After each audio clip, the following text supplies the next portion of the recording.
Hello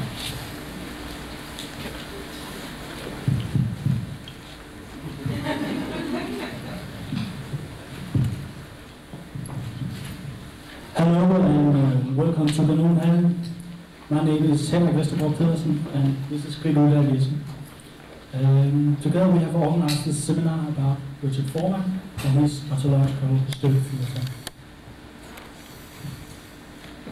Yes, this seminar, Nonsense Makes Sense, is with and about Richard Foreman's Ontological-Hysteric theatre, which since 1992 is based in the St. Mark's Church on Manhattan in New York City. The title of the seminar came up from reading an article about a discussion entitled Beyond Sense and Nonsense, which took place in 1997 in New York, where a panel was questioned: how do the notions of nonsense and meaning relate to Foreman's work? A question that seemed to be opening in a dynamic way in looking into his theatre. The seminar will be in English, since we would like it to be an open invitation of a dialogue with the non-Danish speaking lecturers and with Mr. Foreman and his ensemble as well. The motivation behind this seminar is primarily to introduce the work of Richard Foreman to a Danish audience, to provide information also historically and biographically, to look at ontological hysteric theatre in different possible ways. Like, for instance, tomorrow, the Danish lecturer Niels Lehmann will try to set off from a reading of Deleuze and try to look at Richard Foreman in a Deleuzian light. We hope that ontological hysteric theatre will become a vivid reference here in our theatre landscape, practically as well as theoretically. We know that Richard Foreman, through his entire career, hasn't been very interested in touring Europe, except for France. He hasn't been very interested in touring Scandinavia, though there was a visit to Sweden once. But the fact that he is here today and the theatre is playing here today and that the seminar is happening here today is something that is very special to us. The different lecturers for the symposium has been selected because of their published writings that we have come across during this last year of research on the ontological hysteric theatre, but also from Richard Foreman's own suggestions. Two of the lecturers are Danish, and the dialogue partner of Foreman tomorrow, Torvild Braden, is from Norway. And we found that it was important to have Scandinavia represented in the program in order to invite into a dialogue with us from this part of the world. Something that we are also very proud of presenting is the screenings of the video documentations of the earlier work of the theatre. It can't really be viewed elsewhere except for the New York Public Library and at Foreman's own flat. So it's also special. And Markus Wessendorff will present each film that we're screening in the foyer. All screenings will take place in the foyer, and all lectures will be here in the main venue. Before we begin, I'll make a short presentation of the program of today. Adjunct professor at the theatre department of Queen's College and Marymount Manhattan College, New York City, Markus Wessendorff, will do a historical and biographical introduction to Richard Foreman's theatre, which will take about 45 minutes. And then he will answer questions from the audience in about 15 minutes. Then we'll take a short break, and Markus Wessendorff will show us a video which contains scenes from 9 different plays by Foreman.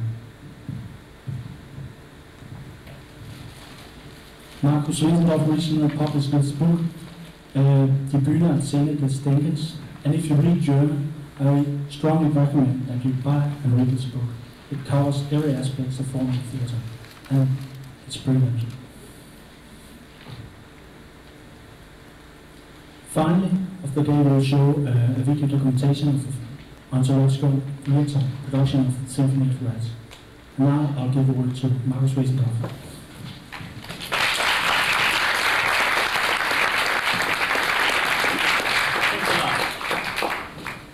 So I will give you a few more or less historical information about how the ontological hysterical theatre developed. So it's actually quite chronological. So Richard Foreman was born in New York on June 10, 1937, and he grew up in Scarsdale, a small town in Westchester, only a few dozen miles north of the city. When he was in his early teens, he started to design sets for plays in his hometown, and he also performed them. He performed in them. At some point between 1952 and 1954, Foreman read a chapter on Brecht's Verfremdungseffekt in Mordecai Gurelic's influential book, New Theatres for All, which was such an eye-opening experience that for the next few years he would try to read everything he could find about Brecht's theories, plays, and theatre productions. During his student years at Brown University, in the second half of the 1950s, Foreman became very interested in the cinema, particularly European cinema. He admired the French director Jean Cocteau, and the acting style in Robert Bresson's films would later inform his work with amateur actors in his early ontological-hysterical theatre. At Brown, he also discovered his philosophical leanings, and for a while the Spanish philosopher Ortega y Gasset was one of his favorite writers.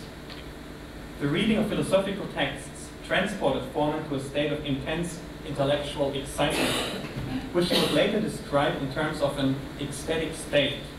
And he wondered at the time how a similar emotion of the mind, that's how he called it, might also be achieved in the theatre.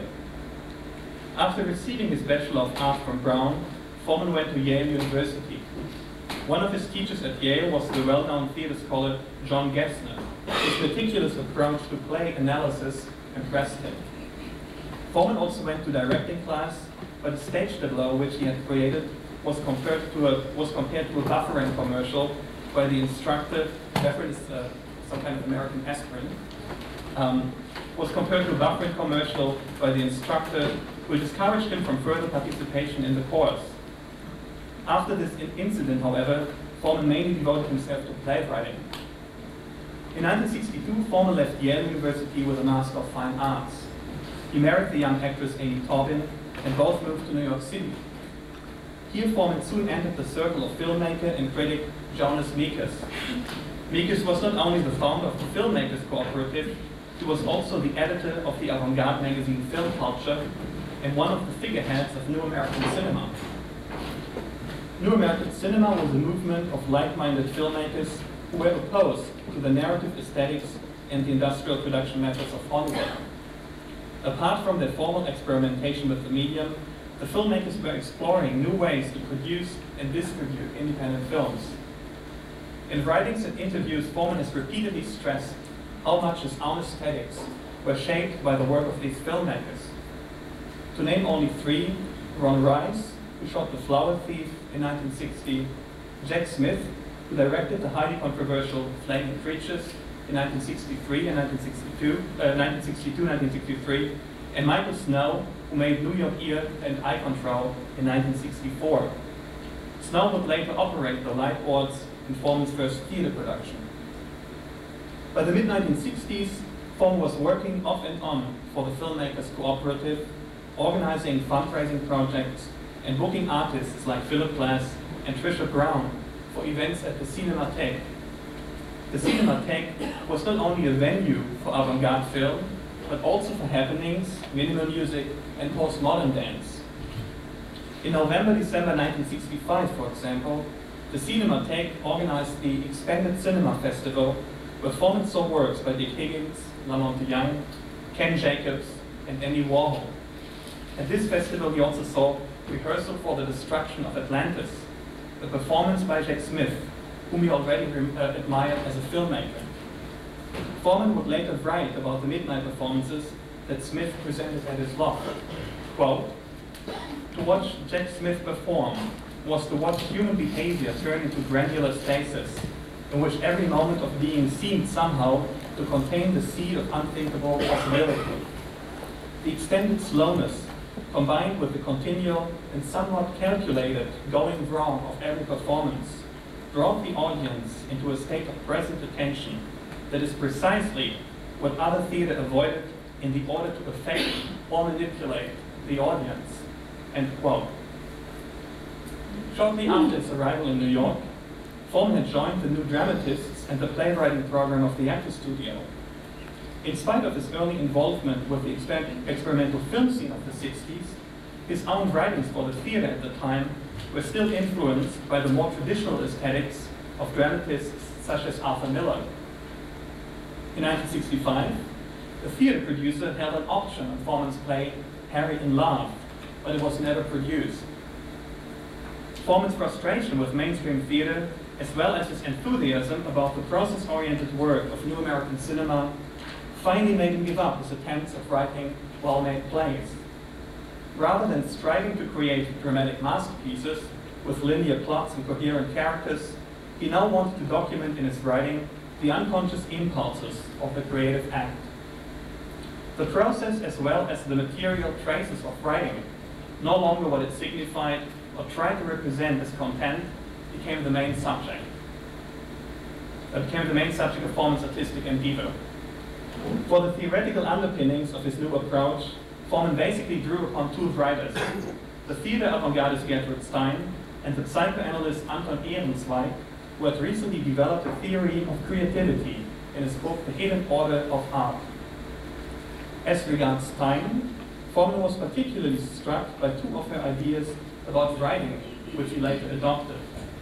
The notion of writing in a state of continuous presence and the concept of continually beginning again in the writing. Ehrenzweig's theory, on the other hand, was valuable because it confirmed Foreman's new process-oriented approach to writing in psychoanalytic terms. Ehrenzweig claimed that any creative act initially confronts the artist with abstract and fragmented parts of his self. He also advised that the artist should withhold reintegrating these parts into his work as long as possible, in order to prevent the foreclosure of the artistic process. One of the implications of this theory for Foreman's later theater work was that he would no longer rewrite or revise his play scripts, but instead consider any supposed textual flaw as a challenge to his imagination as a director. Unsatisfied with the outcome of his first experiment with the new writing technique, the no longer extant play Good Benny, Foreman wrote a second play in the same fashion, which he titled Angel Face. In spring 1968, Foreman staged Angel Face at the Cinematheque, which had recently moved to Wooster Street in Soho. The play was performed 4 nights in a row, and every night between 6 and 20 spectators showed up. The performers on stage were mostly artist friends of Foreman who lacked formal training in acting. During the performance, most of the text was played from tape, and the performers tried to repeat the pre-recorded material in a much slower tempo so as to create an interesting overlap of the two layers of sound. The performers stared into the audience and spoke without inflection, their arms hanging limply from their bodies. Foreman later claimed that in his early plays he had mainly been interested in registering basic physical events within the language. Quote, "The gestures were wooden, determined, controlled. It was an absolute documentation of the text. When an actor said, 'I'm pointing to her,' that's what he would do." End quote. In writing Angel Face, Foreman had obviously tried to follow Gertrude Stein's notion of continually beginning again. The published version of Angel Face begins with this scene. Quote, "Max sits alone in a chair in the center of the room. Throughout the scene, he doesn't move. His eyes are glazed. He smiles. The door opens. Walter is seen. Silence. Walter is frozen. Max, finally laughs once. The door opens. I don't even turn my head. Walter doesn't turn. Next, what? Walter laughs once. Heads turn. Next, heads turn. My head is a head. Therefore, my head turns. Silence. He smiles. Open the door a second time. End quote. And that actually continues for quite a while in this fashion. When Foreman wrote Angel Face, he tried to finish the play in one continual session without other activities interfering. He also still had an outline in mind, but his paradoxical strategy was to write against the outline, or, as he would call it, to de-write the outline. However marginal an event it may have seemed then, Angel Face marked the beginning of Foreman's career as one of the most innovative and visionary artists working in theater today. Curiously, Foreman's early theater work was more influenced by developments in film, philosophy, and the arts than informed by the experimental theater of his contemporaries. As he would later write, artists like Peter Brook, Joseph Chaikin, and Jerzy Grotowski adhered to an outdated notion of drama, which would still trap the spectator in an emotional commitment of one sort or another, instead of, quote, making him consciously live the tension between wish and reality, end quote. Foreman wanted a theater that did the opposite of flow, a theater that rejected New Age notions of holism and closure for the experience of a discontinuous and often disruptive mental and perceptive process.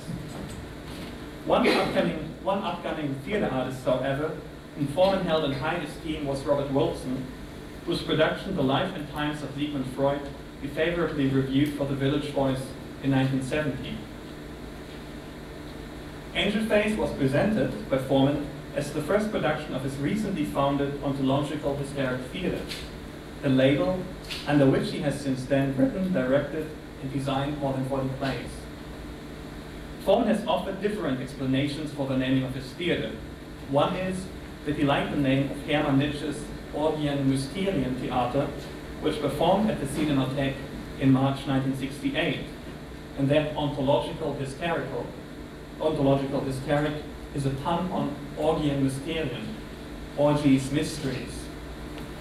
But elsewhere, Foreman claims that he called his theater Ontological-Hysterical because the stereotypical situations he experimented with in his plays all derived from classic boulevard theater, which he believed were, quote, basically hysterical at their roots, in terms of classical psychiatry, the hysterical syndrome.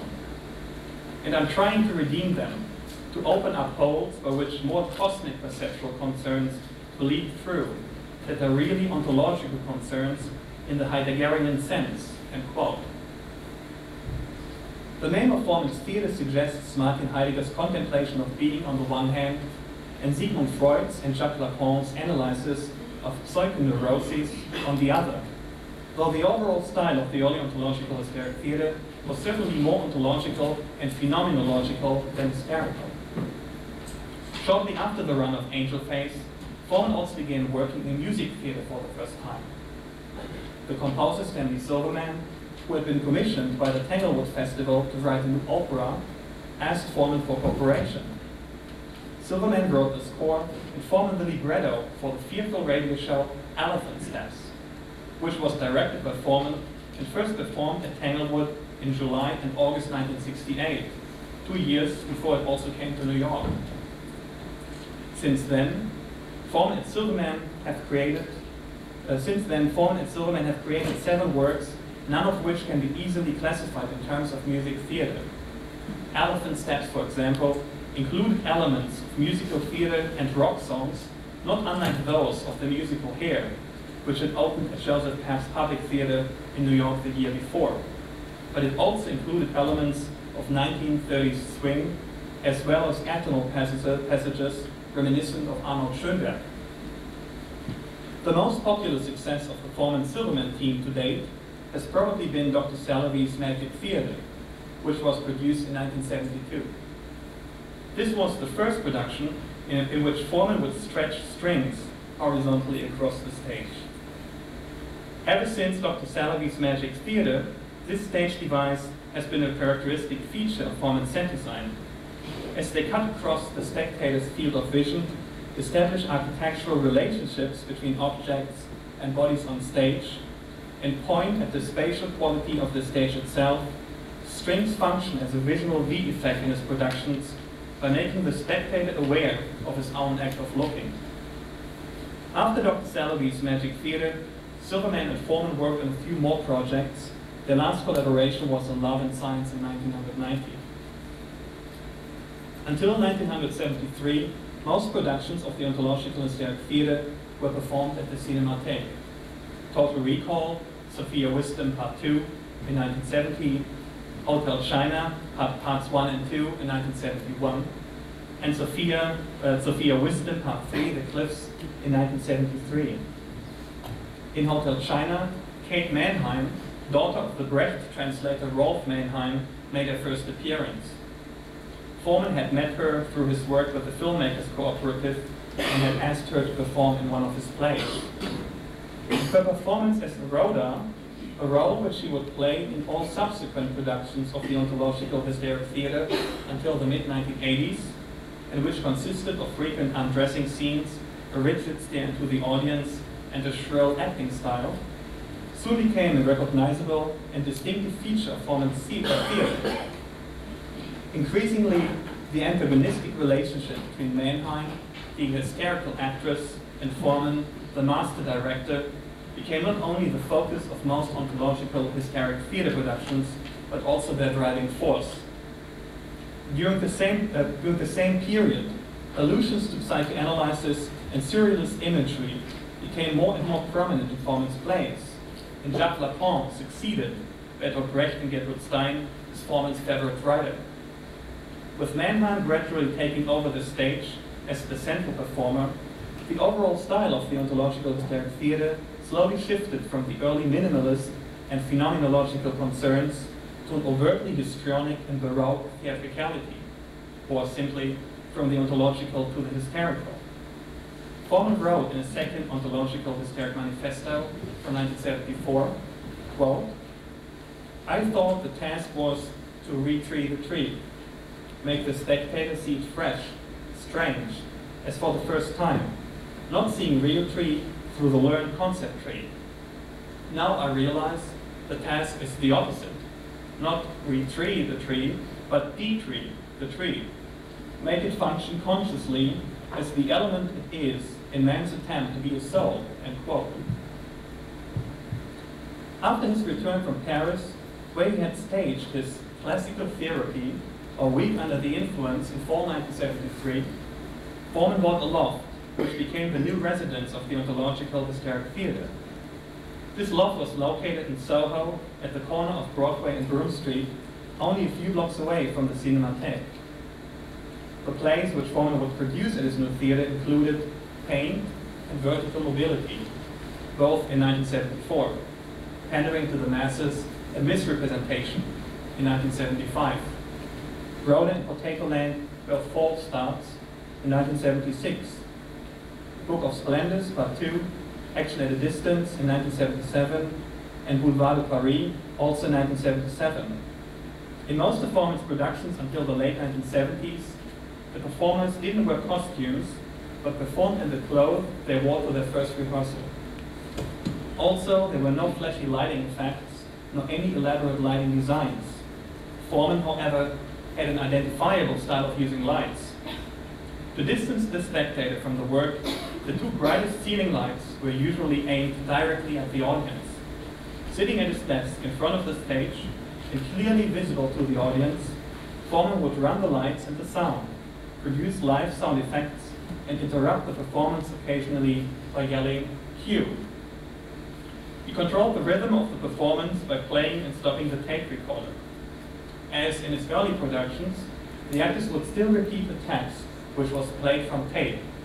But with Pandering to the Masses, this procedure became more sophisticated. The voiceover no longer was a recording of Foreman's voice, but of the actors. and each single word of the text was now spoken by a different actor.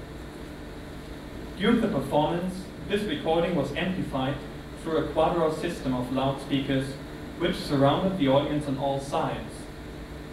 On stage, the actors slowly repeated the text coming from tape, but instead of cutting each other off, they now spoke the full lines assigned to their characters.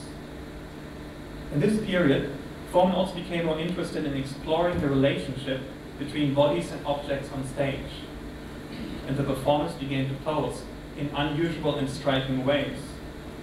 In Road and Potato Land, he also experimented with short dance sequences for the first time, which allowed him to play with different rhythms of the performance. These dances have been a standard feature of the ontological-hysterical theater ever since. In the mid-1970s, Foreman altered his procedure of writing theater texts. When he worked on a play, he no longer had an outline in mind, but instead considered writing a direct manifestation of unconscious impulses, a taking dictation from the Lacanian other. He would put himself into a state of responsiveness to these impulses and jot down into his notebooks whatever came up. The notebooks themselves became the basic material for his plays. He would choose a particular sequence of pages and declare it a play, adhering strictly to the self-imposed rule that there would be no revision nor rearrangement of the material selected in this way. In the mid-1970s, Foreman also began to direct plays by other writers. On the initiative of Stefan Brecht, who had been enthusiastic about Dr. Sellery's Magic Theater, Foreman staged Bertolt Brecht's and Kurt Weill's The Threepenny Opera, Lincoln Center in 1976. Since then, he has directed Stuart Ostrow's Stages, Moliere's Don Juan, Otto Strauss' Three Acts of Recognition, H. Leidig's The Golem, Kathy Acker's The Birth of a Poet, Václav Havel's Lago Desolato, Georg Büchner's Wojciech, and Susan Laurie Park's Venus. And Foreman has also worked in opera. In 1988, he directed Philip Glass' The Fall of the House of Usher, and in 1991, he staged Mozart's Don Giovanni. In addition, Foreman began to experiment with film and video during the second half of the 1970s. In 1975 and 1977, he directed the video plays Out of Body Travel and City Archives. And in 1978, he shot the feature film Strong Medicine, in which a cast of well-known downtown artists appeared. Although highly acknowledged by fellow artists, critics, and academics as a cutting-edge director and playwright, Foreman felt isolated intellectually in the cultural context of America at the end of the 1970s. He soon decided to sell his theater in New York and shift his main focus of activity to France, where his productions Classical Therapy or Week Under the Influence in 1973 and The Book of Splendors Part 1 in 1976 had been well received by the philosophers Michel Foucault and Jean-François Lyotard and by the author George Pirech. Foucault commented on The Book of Splendors that this production seemed to be organized by a very rigorous team, even though he could not figure out what it was. Over the next few years, Foreman had produced most of his work in Paris, and he and Kate Manheim even moved there for a short while. In the early 1980s, he staged not only Café Amérique and Georges Bataille's Bathrobe, but also Gertrude Stein's Dr. Faustus Lights the Lights, Kathy Acker's My Death, My Life by Pier Paolo Pasolini, and Johann Strauss' opera Die Fledermaus at different theaters in Paris. In 1979, he directed his play Place and Target at the Teatro Piramide in Rome, and from time to time he still worked on projects in New York when the occasion arose. In 1980, he realized another music theater project with Stanley Silverman, Madame Adam, at New York City Opera. And in 1981 and 1983, Joseph Taft, the founder and artistic director of New York's Public Theater, produced Foreman's ontological-hysterical plays Penguin Bouquet and Egyptology for the New York Shakespeare Festival. Foreman had worked with professional actors once when he directed the Threepenny Opera in 1976. but with Penguin Bouquet it became the rule.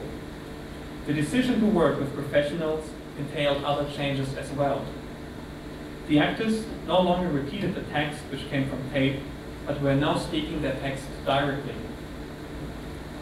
The former overlap of pre-recorded and live voices was now omitted and replaced with an extended use of background music. Penguin Bouquet was the first of Foreman's productions to have a continuous soundtrack. This musical accompaniment consisted of a variety of sound loops, of which 2 or 3 were playing at the same time. Since the different sequences, which were repeated, varied in length, the relationships between the different melodies and rhythms changed constantly. Foreman tried to use the music contrapuntally against the dominant mood of the scene. In the mid-1980s, Foreman shifted his focus of theatrical activity back to New York City, where he has produced most of his works since. Apart from guest productions at the Public Theatre, What Did He See in 1988, and at Alan Stewart's La Mama Theatre, Eddie Goes to Poetry City Part 2 in 1992, Foreman directed 4 of his plays at the Woosterger's Performing Garage. Miss Universal Happiness in 1985, The Cure in 1986, Symphony of Rats in 1987, and Lava in 1988.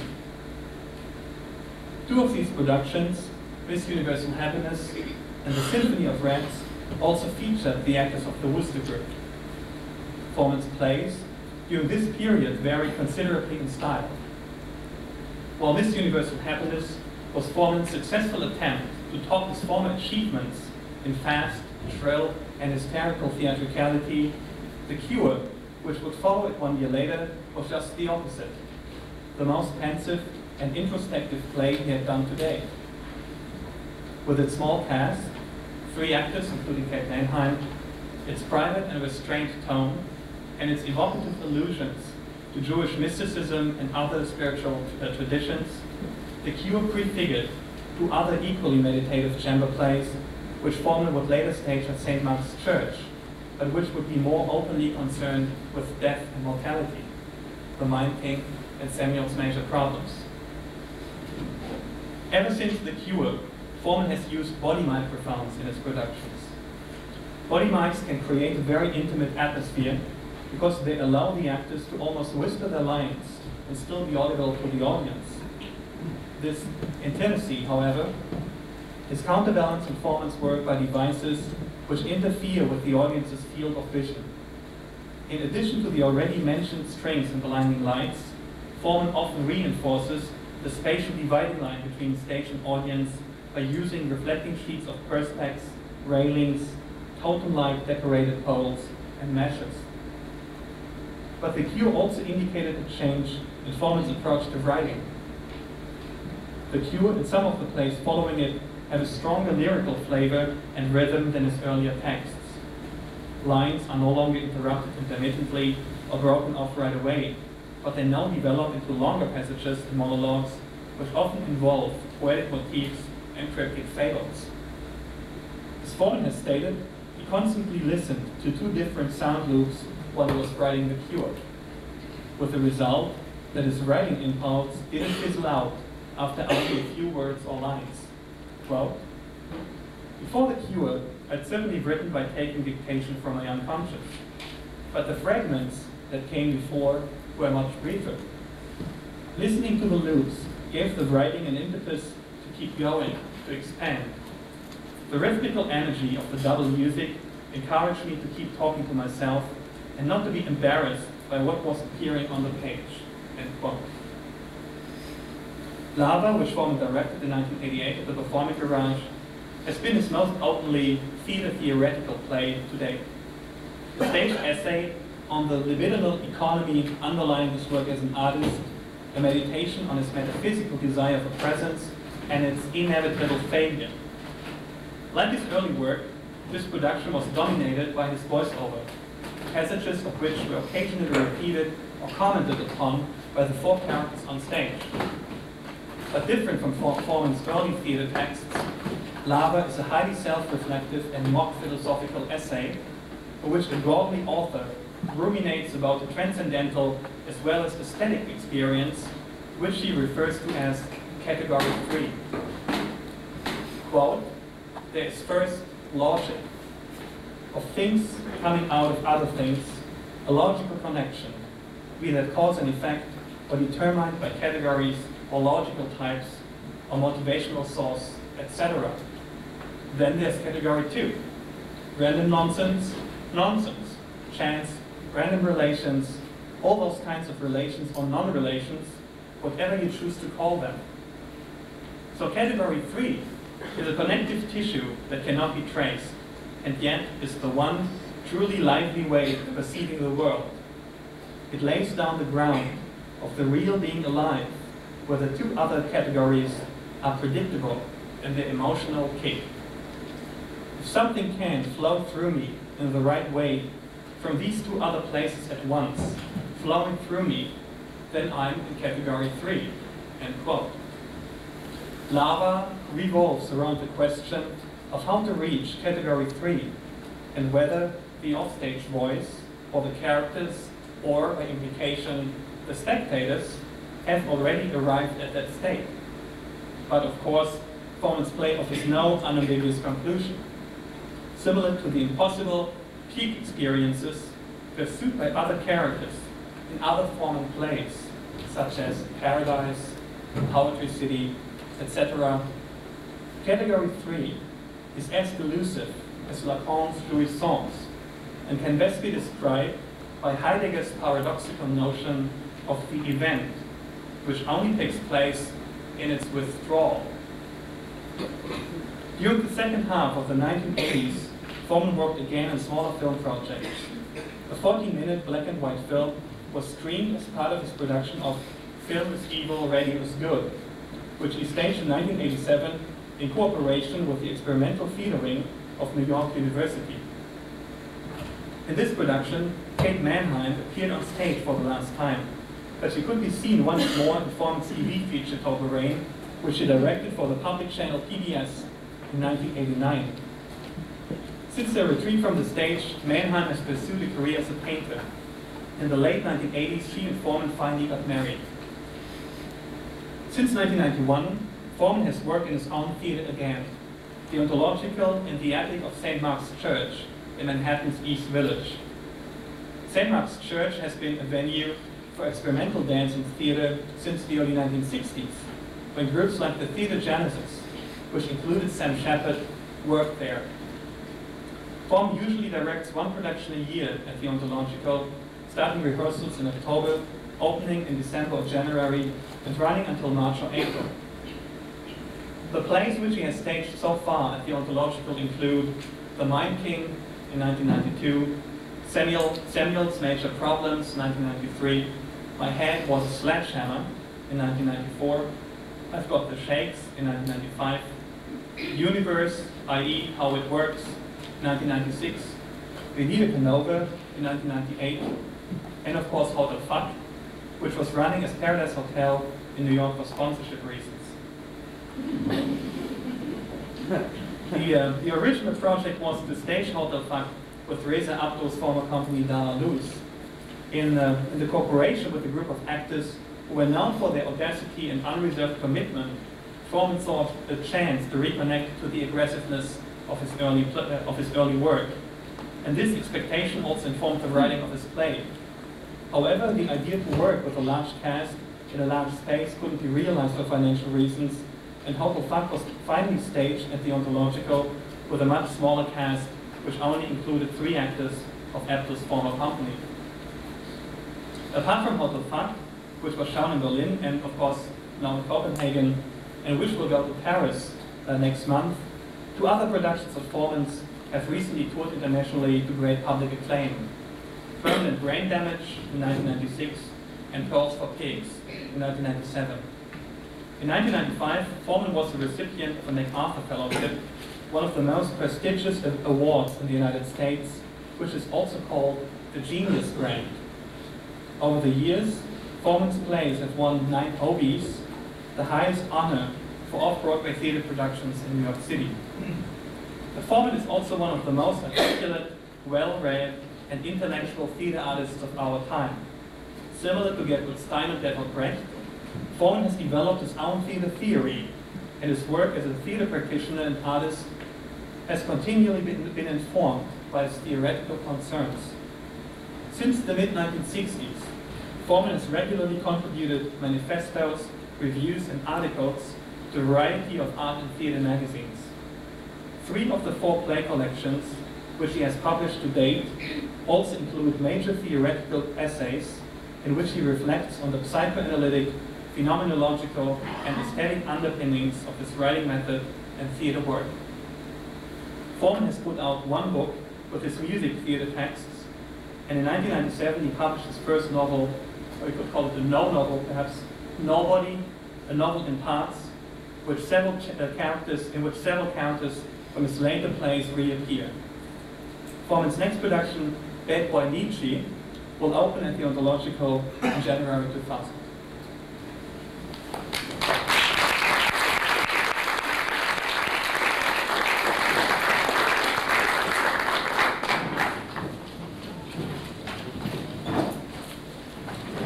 So I think, we probably have a 10-15 minute question answer session, then a short break, and then I will actually show a 1-hour video which contains segments from 9 productions of Richard. This doesn't work. If anybody has any questions, then Henrik will pick them up and ask you the mic. Or one of us.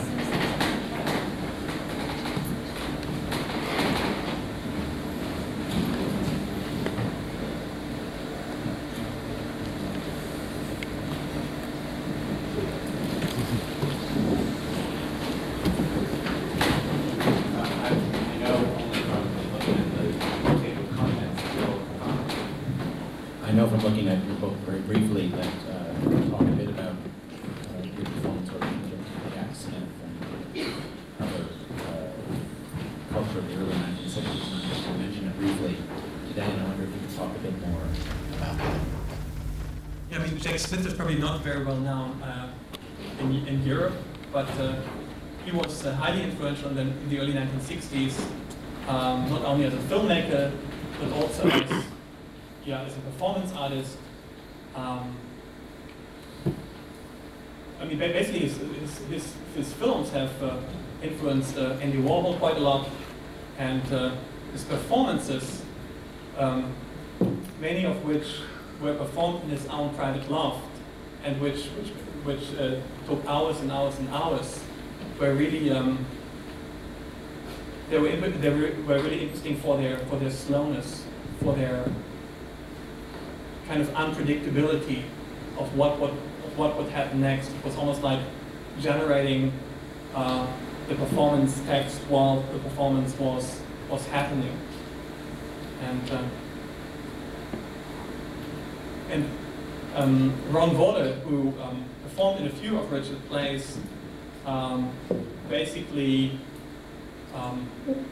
recreated one performance by Jack Smith in his Roy Cohn Jack Smith performance in the early 1990s.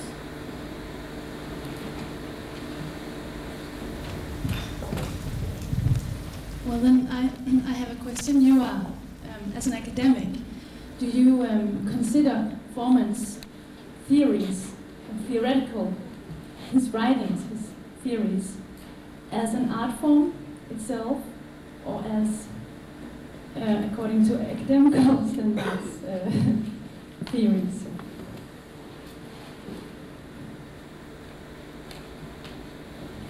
I mean, I probably would consider them as much an art form as I would consider, the writings of Lacan really an art form.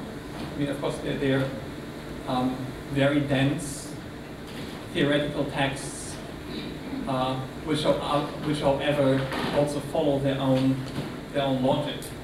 I mean, they're not really the kind of poetological texts very often with a strong poetic quality. And do you find that his writings, theoretical writings, speaks about the theater he's producing? I mean, is it related? Do you find that? I mean, definitely. And I don't think that there is a large contradiction between what Richard usually says about his own work and what actually happens on stage. I mean, of course, that's usually that doesn't. Like for example, if you look at Brecht, there's probably a much larger contradiction between what he wrote about his ideas about epic theater or his Lehrstück theory and what he finally really produced in the theater on stage. So, but I think that you also can't really as clearly distinguish between theoretical writings and theater texts in Richard's case. Like for example, if you would look at his novel Nobody, I mean most of the texts in that book you could easily imagine to be part of one of his theater productions. So it's like the distinction probably between these different text genres is probably quite artificial. It's more for the sake of argument. I'll notice you say that because I always think that you want I write theoretical text afterwards, and I started writing theoretical texts because everybody said, oh, this is crazy. And I was a young man, and my parents said, why are you doing this? Why aren't you writing like Niels Simon? So I would have these dialogues in my head, and the theoretical texts were attempts to justify to myself and the world why I was doing that crazy stuff. And I've always felt that probably there are considerable gaps between anything I'm doing on stage at the moment and what it says in the theoretical texts, because the theoretical texts document my own hunger and my own longing. But I think the important point I like to make to everybody is they shouldn't come to see my plays thinking, oh, here is a guy who has theories, and now he's going to illustrate those theories by putting on a play that adheres to those theories. Because when I start to make a work of art, I never, never, never think of anything theoretical. It all proceeds by impulse. Then, after the fact, I look at it and say, well, that's strange. What have I done? Can I explain that to myself? And I come up with a theory.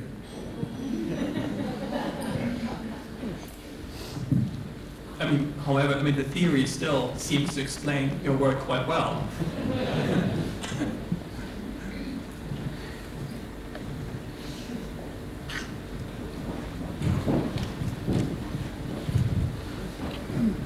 I just want you to, could you develop more, you use the word character, and you say, I've been also reading these articles that we've been given, and it seems that certain of the characters pops up in different plays.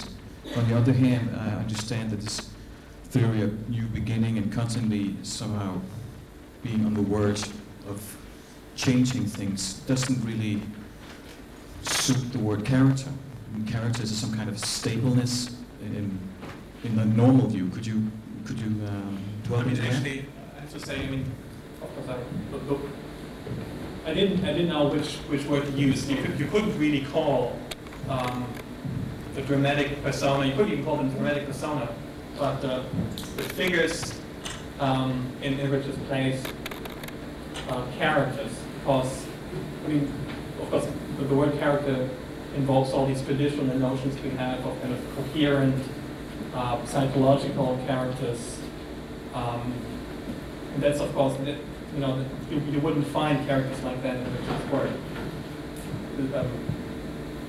His characters in quotation marks are really fluctuating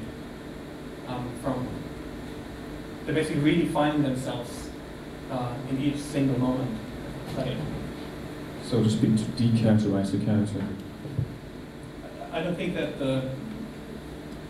when Richard sets out to write a play that he thinks about characters at all. The characters, when he starts basically with writing a text, he doesn't attach characters to the different lines. That's something which happens much later. So the characters are basically the result of the confrontation of the text probably very much the personality or the appearance of the concrete actors he finally works with, and the rehearsal process. And of course, there's no intention at any kind of linearity or dramatic psychological development of characters on stage.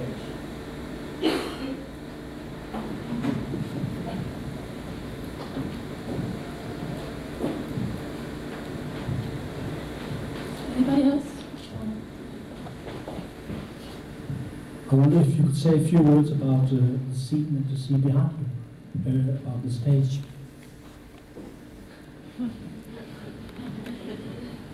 And of course, it's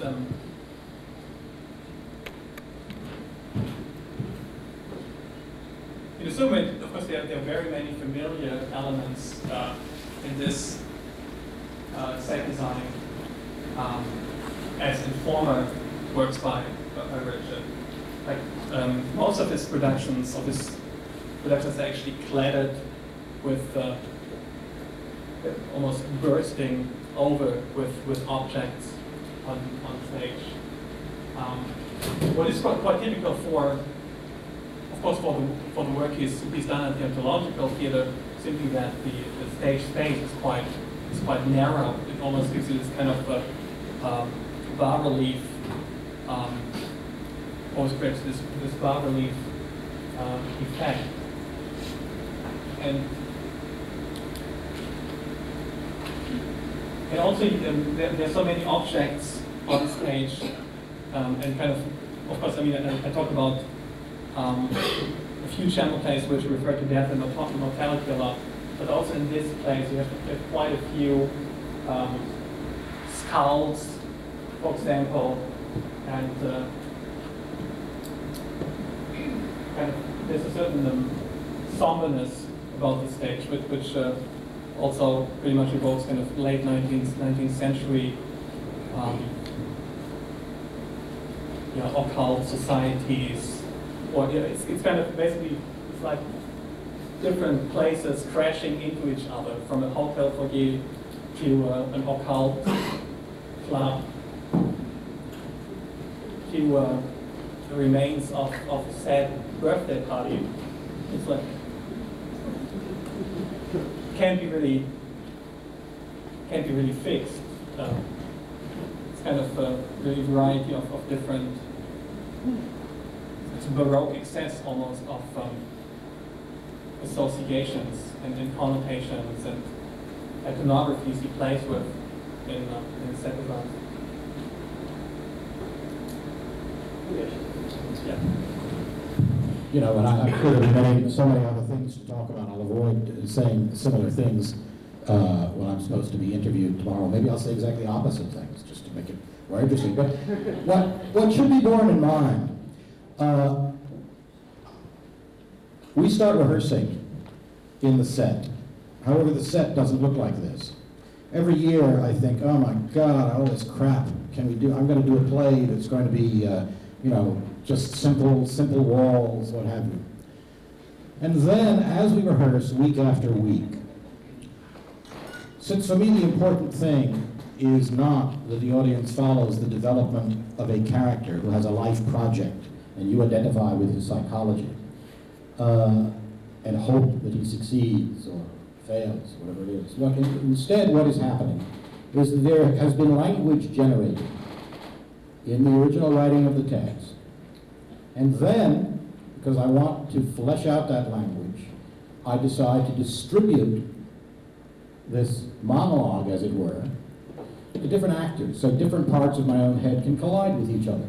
Now that means that if these plays were staged so that we tried to make the story clearer, which we could do, and which at certain points in rehearsal we do. I'm always giving the actors a scenario, like, well, you see what's really happening here is you don't like her because last night you came home and she was in the kitchen with your best friend and you were very angry and suspicious. So the scene will be pulled in that direction. And then I will realize, no, that's too much. It makes it one-dimensional. It is indeed that.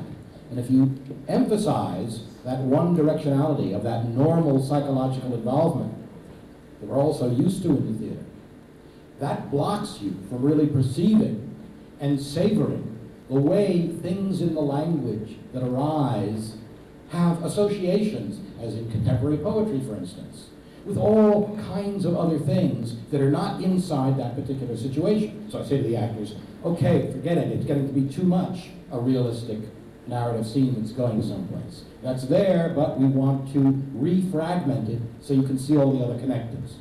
Now, that applies to the set too, because as we rehearse in this much more severe, in the early days, empty set, it makes a kind of striking statement of its own. So that for the first 2 weeks of rehearsal, I say, wow, this is really going to be the play without strings. It looks so dramatic. You know, wow, it's clear, dramatic. It makes a good statement. But then as the rehearsals go on, it starts to seem too empty. Because the language is supposed to be making references in a filigree kind of structure to all these different possibilities.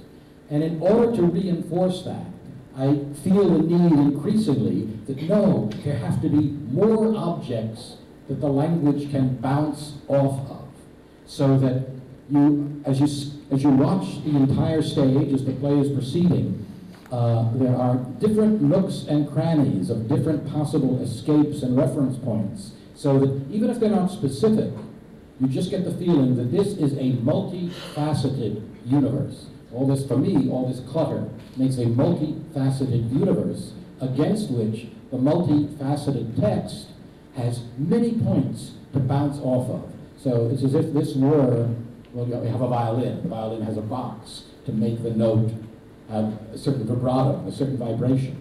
And to me, the sets end up being so cluttered so that it's as if you were seeing the vibrato of the strings visualized. And the language plays back and forth with that. That's what happens, as far as I can tell.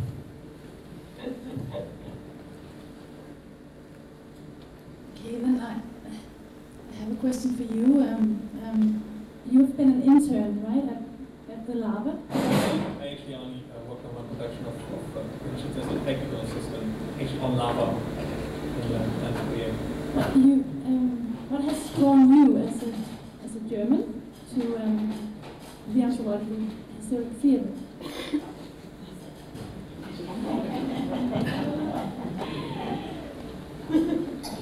I spent 1 year as a student in New York in 1988-89, and with that year I went to see as much theater performances as I possibly could.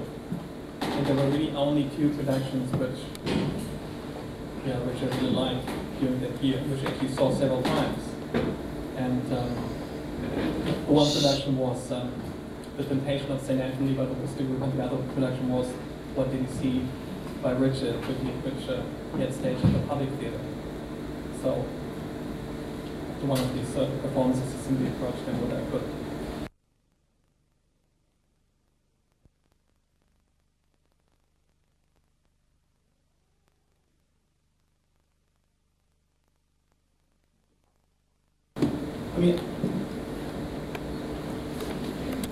I really like about the work that it's so, really unbalancing, or so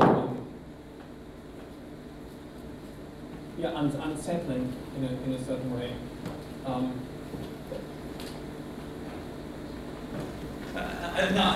What I really like about it is really that it creates a space for me as a spectator, where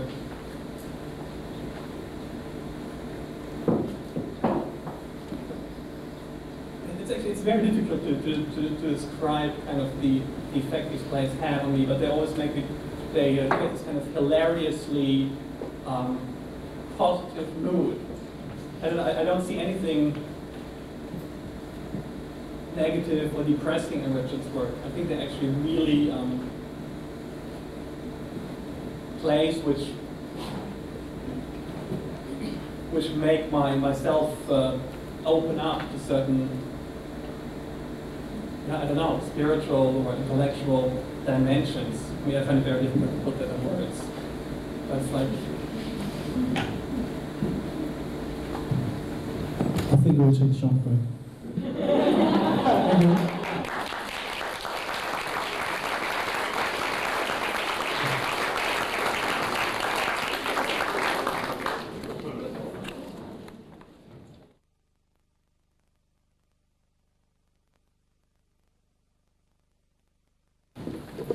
Productions Richard did in the past. These sequences are 3 to 5 minutes, 3 to 5 minutes long. The 10th sequence is actually the film part, which he did for Film is Evil, Radio is Good in 1987. So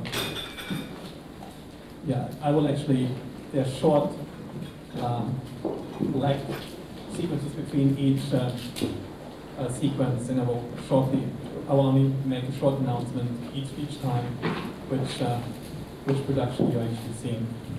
So we start with the first section is from Particle Theory, which is from 1973.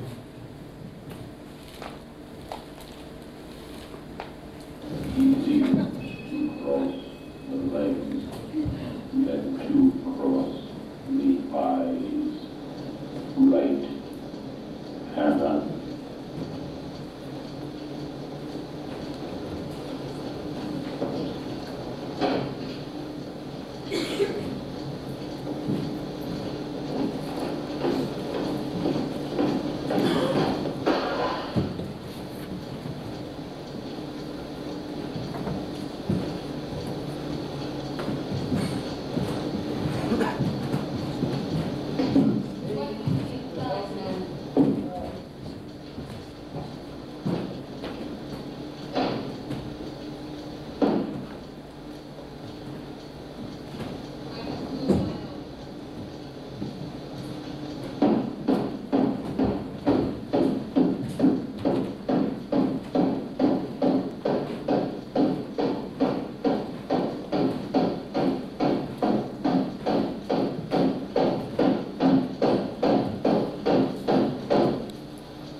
So the next sequence is from Sophia Wessendorff, Read the Cliffs from 1973. Unfortunately, it's without sound.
So the next sequence is from Pain from 1974.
genius.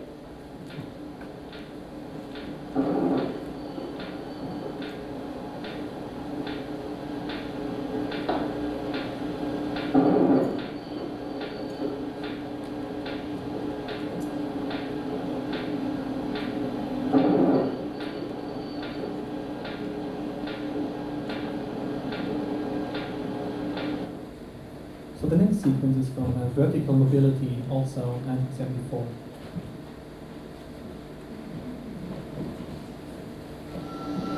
Basic insights are all over the place.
from Georges Bataille's bathrobe, which Richard directed in Paris in 1983.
The next sequence is from Miss Universal Happiness, which Richard directed with the Wooster Group in 1985.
sequences from Cure from 1986, also staged at the Performing Garage.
Look at this jewel.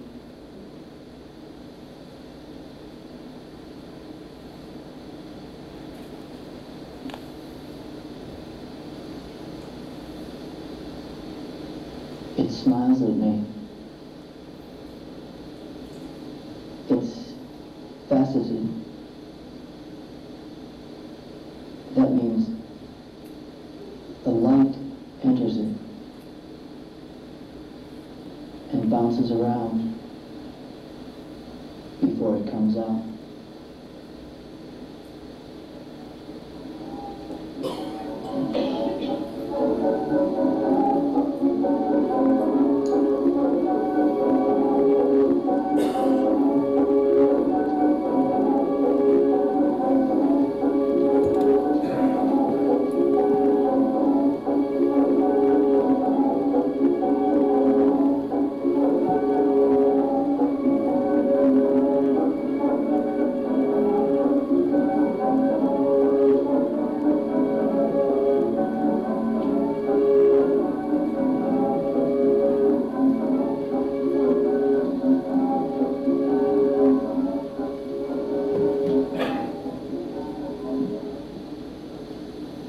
That's why it sparkles.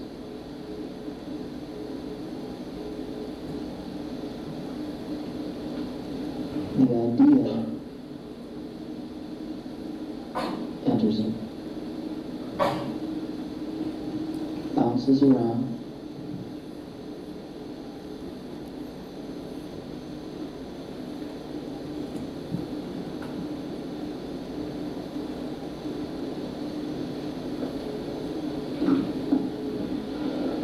and each bounce hits the eye.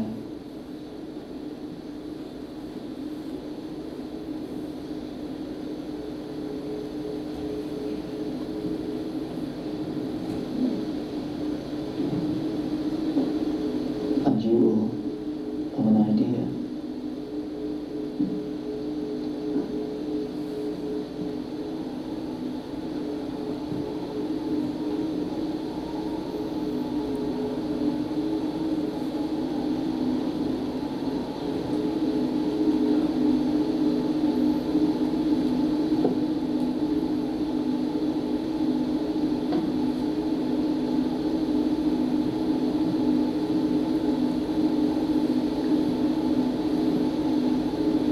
A jewel of an act.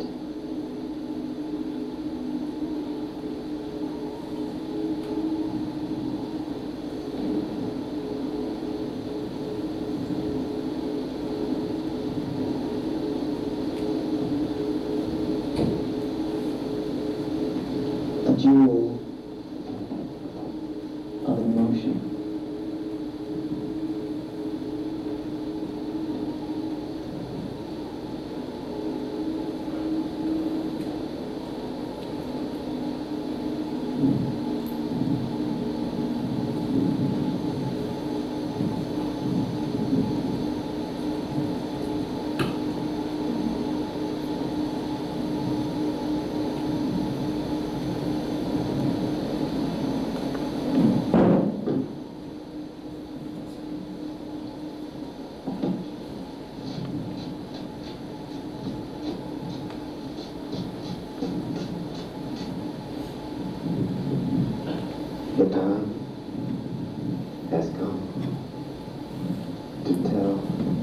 truth. So the next sequence is from Symphony of Friends from 1988. That's also with the Worcester Group.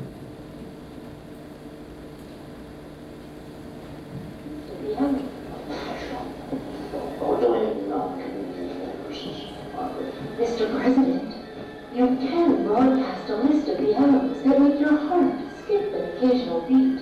But the minute people get familiar with your animal priorities. Right. I probably have animals as ancestors. Great. Great news. Not so bad, Mr. President. Think of it as an evolutionary drive. I don't buy it. Buy it, Mr. President. Don't go to bed hungry for a sense of solidarity with the rest of the animal kingdom. You mean it's time for bed? Dinner, Mr. President. Sure. Why lose my appetite over a problem I can't solve on an empty stomach? I'd like to serve you, Mr. President, but, as you can see, I'm secretly paralyzed from the waist up. I'm no use to you any longer. A diseased weight. Approximately, Mr. President. A wager who has been saved by Jesus Christ himself. True. You don't look paralyzed. You do. Sir. Did I hear right? What? Did I hear right? What? Did I hear right? Deeper and deeper into the very heart of life, in which he never believed he would have to participate.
influences from Lava, which was also directed in 1988. Because Lava's from 1988, and what we saw right now was actually staged in 1987.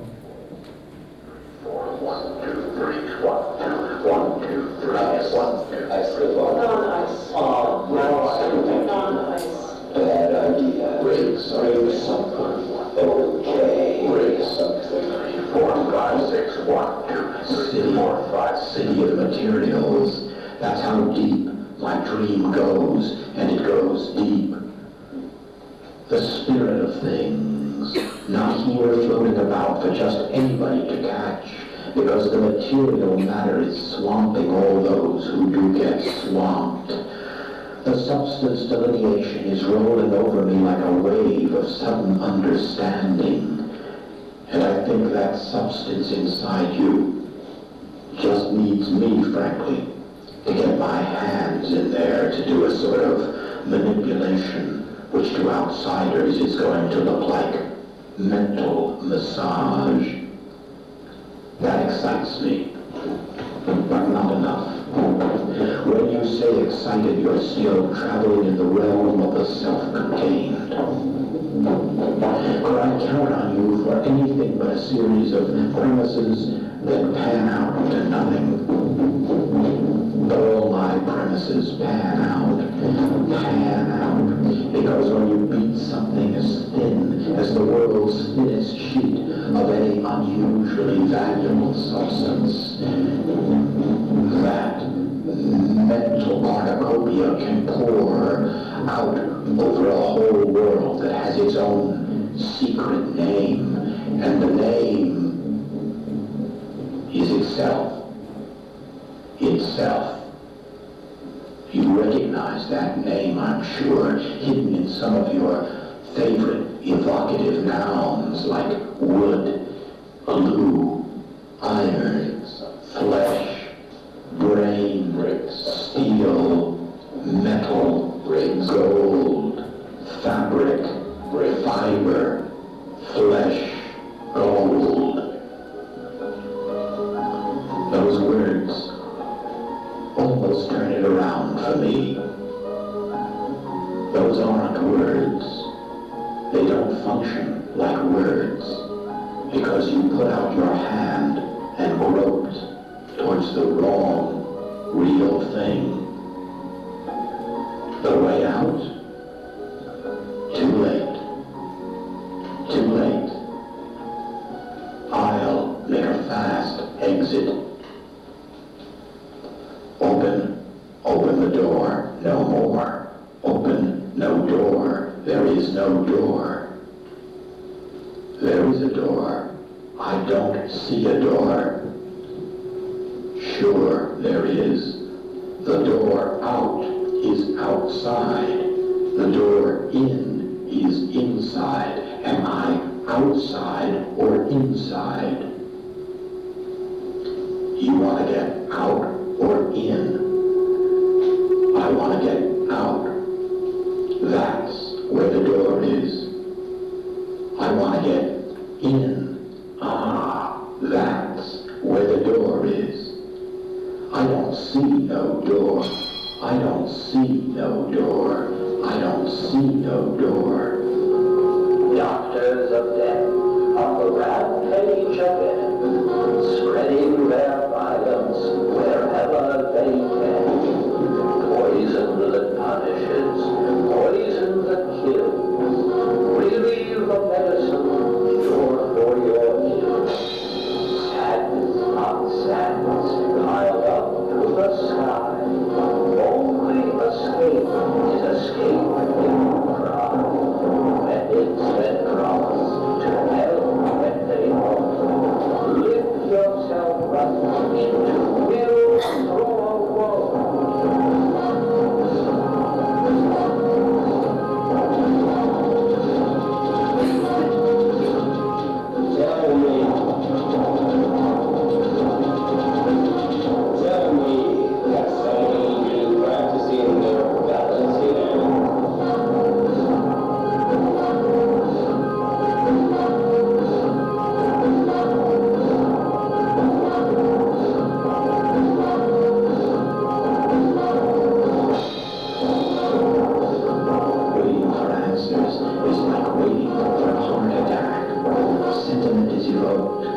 isn't the heart of the matter, in a sense.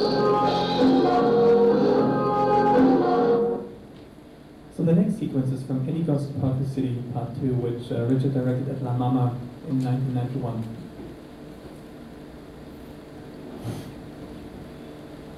Maps don't change. Maps don't change. Maps don't change.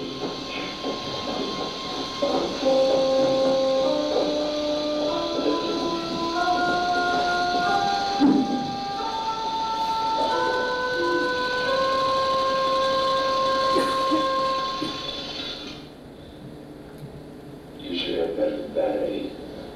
How could I? Cover more territory, then you wouldn't suffer your normal anguish. Oh, that sounds tentative, Eddie.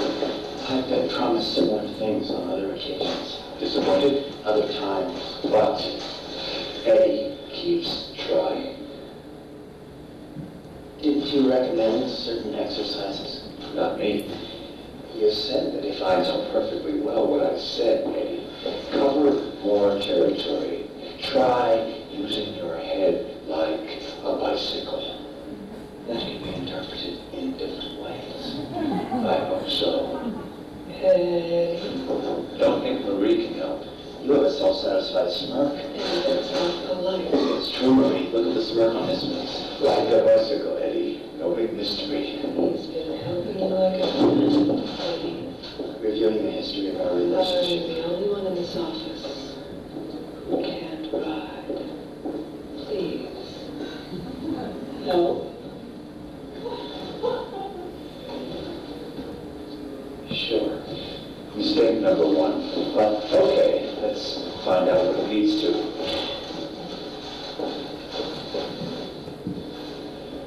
Promise me you won't let go till I say it's okay.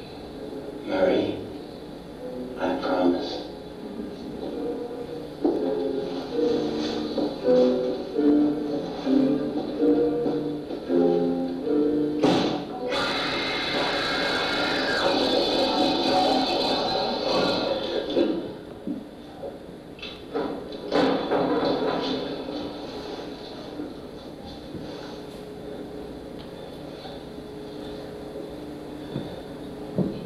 What happened, Eddie? Well, I thought Marie was giving me the let go sign, so I did. But we had our signals mixed, and she wasn't ready for me to let go. And when I let go, she crashed into the wall. She wasn't hurt badly. Just a scrape on her left knee. A scrape. I suppose so. You can do one thing to make up for this scrape on my left knee, Eddie. Kiss it to make it better.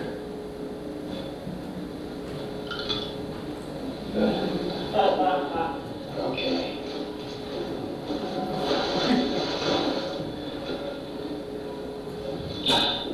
What's that on your lip, Eddie? I think it's a little bit of blood from my scraped knee. I guess so. Oh, Eddie. I'd imagined you licking it off your lips with your tongue, not wiping it with a dirty handkerchief. My handkerchief is clean, except for the blood. She's flirting with you, Eddie. She knows it was clean.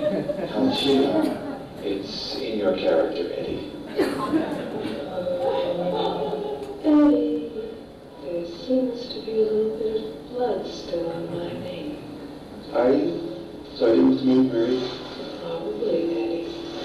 Guess what? I think I'll have to kiss that knee again to make it better. Oh, Eddie. You have no idea how it makes me feel. Ready for another try? On the bicycle. Wow. So the last sequence is the film material which Richard directed in 1987 and which was screened as part of his theater production Film is Evil, Radio is Good.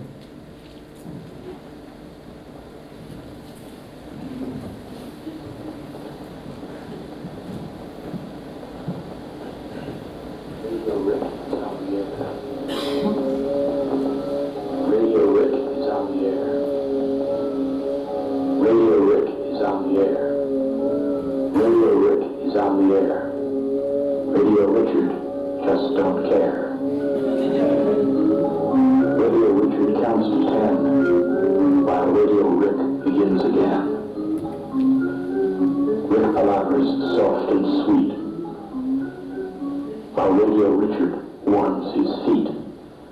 Radio Rick transmits a smile, while Radio Richard waits a while. Radio Rick is on the air. Radio Richard doesn't care. Radio Rick has perfect pitch, so Radio Richard pulls the switch. I really couldn't figure it out. I started to reach for the Bible because I needed some spiritual refreshment in my life. But as my hand touched the holy book, I felt another hand on my shoulder. And I turned to find I was looking at myself. Are you my devil? I said. And yes, no, I'm a friend, that's all. But you look exactly like me. So I went to the mirror and, well, and behold, it wasn't me at all. Here is why film is evil. Power. Power. Power. Are you really into power? Get away from me. Get away from me. Get away from me. Get away from me. Get away from me. Get Just don't care. Radio Richard counts to 10, while Radio Rick begins again. Rick palavers soft and sweet, while Richard waits and warms his feet. Radio Rick transmits a smile, but Radio Richard waits a while.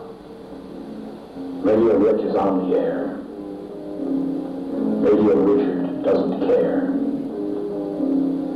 Radio Rick has perfect pitch, so Radio Richard pulls the switch. Testing. 1, 2, 3, 4. Finally. You're on the air. Finally. You're on the air. You're really on the air.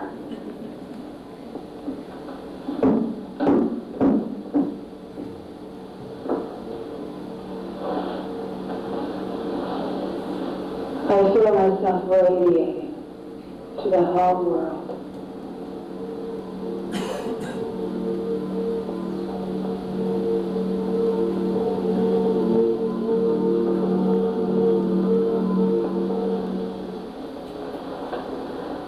Reading the text of my heart, I say to myself, oh dear, I am exiled from real consciousness of seeing the sandwich as the sandwich.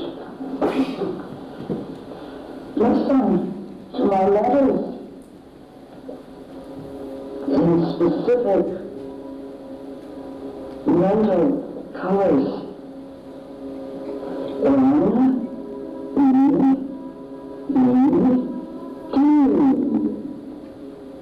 Me.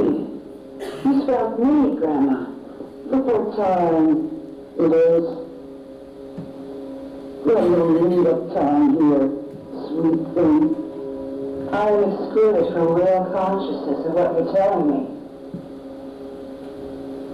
Maybe I had better get away from this motion picture camera that records my image and which exiles me from my own consciousness. Did you know that to film somebody steals the soul? It does.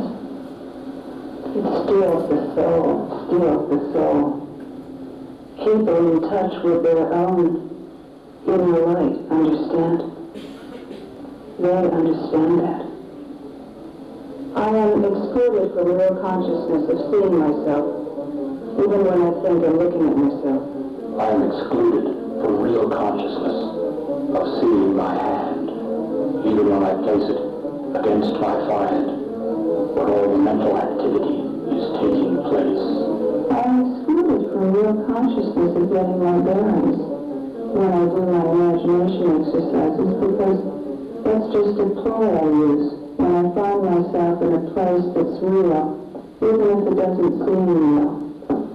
Oh dear, I am excluded from real consciousness of seeing and experiencing the place I am entering. I am excluded from real consciousness of experiencing the other people here with me.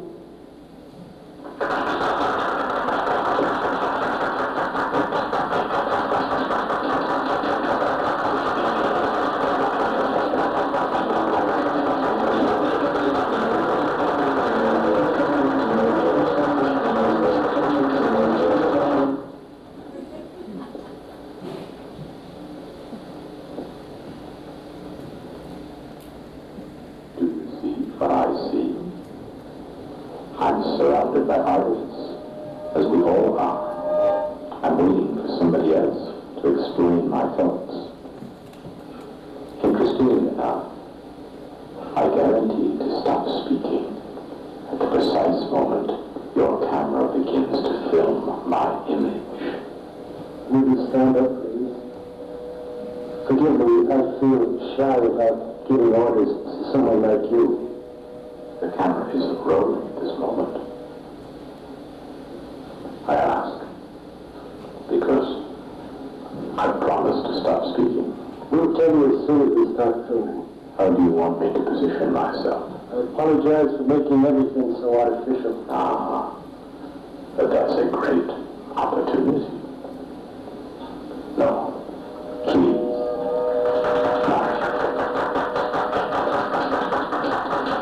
Embrace me. They're speaking. No. You swore you wouldn't. No. There were conditions for my not speaking, but you've forgotten what they were.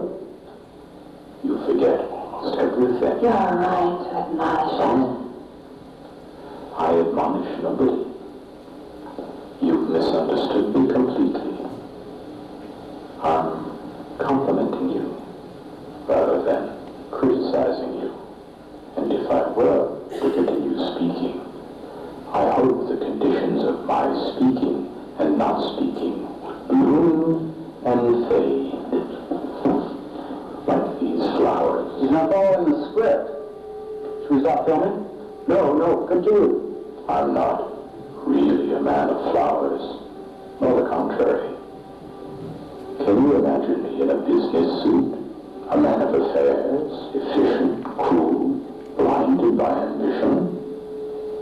You see, beloved ones, whatever words I speak, whatever dialogue I write for myself and memorize, no matter, other people will explain it, while I vanish.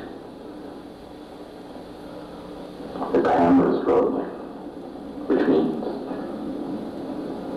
I'm not supposed to be speaking, but I did speak, because what I say is therefore irrelevant. Get it? Do I indeed have beautiful eyes? Correct. A kind of collaboration. The film's running out.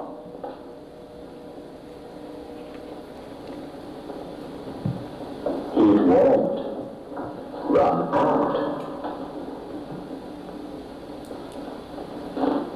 Holy shit. Did you see that? We're out of film. If I had the chance to shoot that scene over, Jesus, I have one correction. It should have happened while he was looking straight into the lens.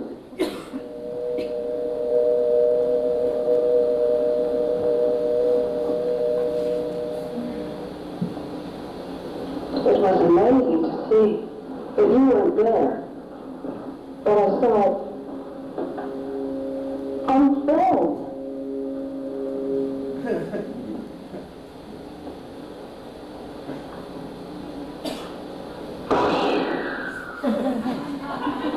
Should we stop filming? Hand to the wall. Hand to the wall. What are we getting? I don't know yet.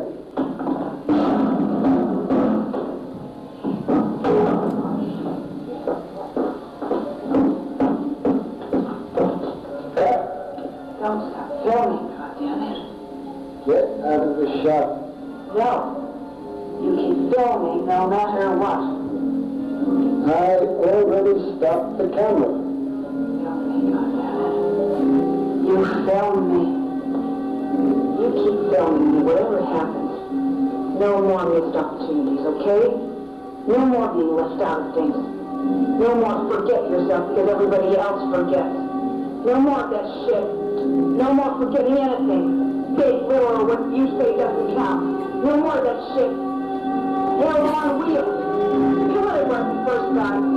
Hell on wheels. No more of that shit.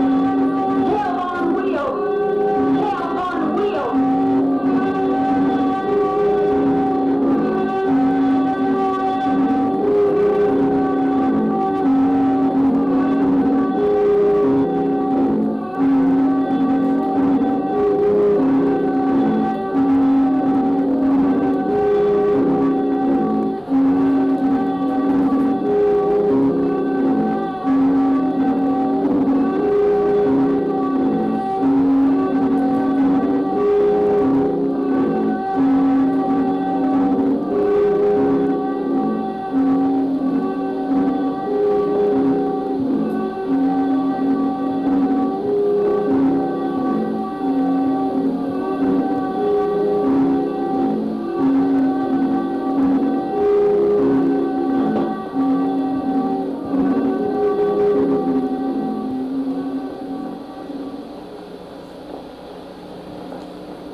For anyone of you who wants to see the full video of the Symphony of Rats, the video will be shown in the foyer in 10 minutes.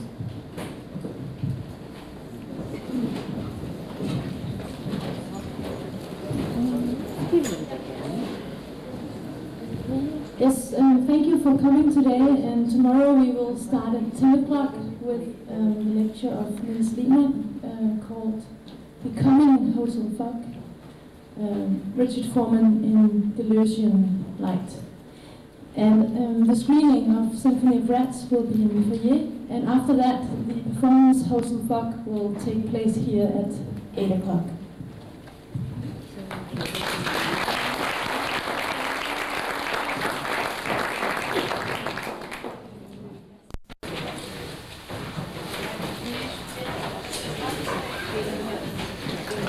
Good morning and welcome once again to Kanonhallen. I'm Henrik Wessendorff Pedersen. This is Greg Ulrich. We planned this seminar. Yeah, and for those of you who were not here yesterday, we'll just shortly explain the motivation behind this seminar. It's called Nonsense Makes Sense, and it's with and about Richard Foreman's Ontological-Hysterical theater. And yesterday, adjunct Professor Markus Wessendorff introduced Richard Foreman historically and biographically. Today we'll take a step further, looking at the theatre work in different possible ways. And today we'll also introduce one of Richard's references, Jacques Lacan. We hope that Ontological-Hysterical theatre will become a vivid reference here in our theatre landscape, practically as well as theoretically. First thing on the program of today is lecturer Niels Lehmann from Institut for Dramaturgi, Aarhus Universitet. He'll tell us how to become Hotel Fuck. Foreman in the light of delusion. Lots of fun. Welcome.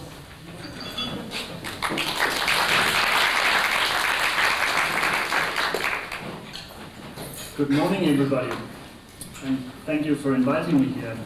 Last night you had the joke. Today we are going to have the boring explanations of what the joke is about. And my title, my way of explaining this is to see Foreman in the light of delusion philosophy. And my title is Becoming Hotel Fuck. I've agreed to do this in English, but I shall try to translate some of the most important key notions as we go along. But let me cut all of the preliminaries and go straight to the matter. It is all about trying to escape, being on the run, following lines of flight, or as Deleuze puts it, using a slightly more technical expression, it is about making maneuvers of deterritorialization. I should try to say that a lot of times today, and I hope I won't. What does it mean to deterritorialize? How do you create lines of flight, and why should you bother? Let me begin with the why. In spite of many attempts to dismantle the philosophy on which Western culture is founded, according to Deleuze, we are still governed by this philosophy. Western philosophy, which Deleuze gives the nickname arborescent thinking, træagtig tænkning, conceives of the world using a tree with a taproot as its preferred image. The tree becomes its central metaphor because the fundamental law of the world is thought to be the one that becomes two. The polyphony of differences that the leaves and the crown of the tree present is considered to be nothing but a straightforward differentiation of the pivotal taproot, which is believed to be the absolute origin of every part of the tree. Within this framework of mind, to make sense of the world must necessarily mean tracing everything back to its very origin. Every feature of a particular leaf can be explained if only you discern the way the taproot has become 2, then 4, then 8, and so forth. The main prerequisite for such a line of thinking is the belief in a binary logic of origin and derivation. From this binary logic follows all the rest of the well-known dichotomies in Western thought, such as original versus copy, purity versus impurity, depth versus surface, oneness versus the manifold, etc. This is why Deleuze concludes that binary logic is the spiritual logic of the root tree. Deleuze is troubled by with this arborescent way of thinking, as he believes that it has understood very little, if anything at all, of multiplicity. As it can only conceive of multiplicity as the negation of unity, it is incapable of grasping multiplicity as such. Because of the binary logic that it takes for granted, it must assume a strong principal unity, thus making multiplicity a derivation of a former unity.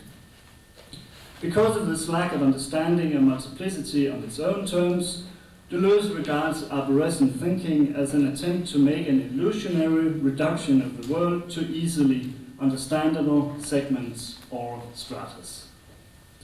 This is what he means by territorialization. You territorialize when you, out of the world's multiplicity, create a small territory which is divided in turn into nicely organized allotments of stratas and segments. It should be noted that this maneuver is not just about the interpretation of the world. The image of the world as a fixed amount of discernible territories which are arresting multiplicity as such produces a certain form of life which is unnecessarily inhibited.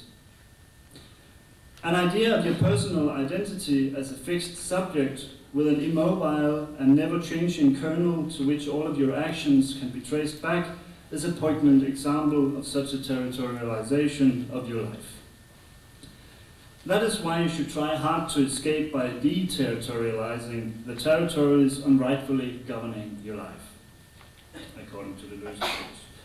Deterritorialization means exactly this: breaking through the borderlines constituting the territorializations with a mental, factual, self-imposed or produced by others that are limiting your life, and by making a rupture in order to get in touch with real multiplicity. This is easier said than done, however. Everywhere along the line of flight that you are traversing, you run the risk of being re-territorialized.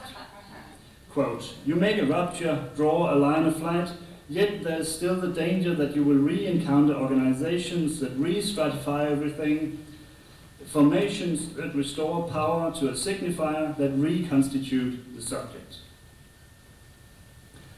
Unquote. That is why you should try to keep running. It is not possible to escape once and for all. Keep up the speed is the credo that Deleuze keeps repeating as he believes that the creation of lines of flight is indeed a never-ending process. The reason why Deleuze likes the text by English and American writers like Thomas Hardy, Melville, Stevenson, Virginia Woolf, Thomas Wolfe, Lawrence, Fitzgerald, Miller and Carrick is precisely that they never tire of presenting persons who create lines of flight. By doing so, they create a new world, but this new world is not a new territorialization, it is the very process of deterritorialization. For Deleuze, Melville's character, Captain Ahab, who desperately wants to hunt down the white whale, Moby Dick, is a preferred example of a person traversing a line of flight. Instead of accepting the generally posited law against the whale hunt, he deterritorializes this taboo by stubbornly setting out to catch the whale. This example also highlights the creative aspect of fleeing. Because Captain Ahab transgresses the limits posed by the shared culture of the fishermen, he accesses new worlds. As these worlds are unknown to the captain, it is necessary for him to enter an experimental mode of existence while creating unexpected forms of being along the way. Now, had Deleuze known the writings of Foreman, I'm pretty sure that he would have included him on his list of great Anglo-American writers.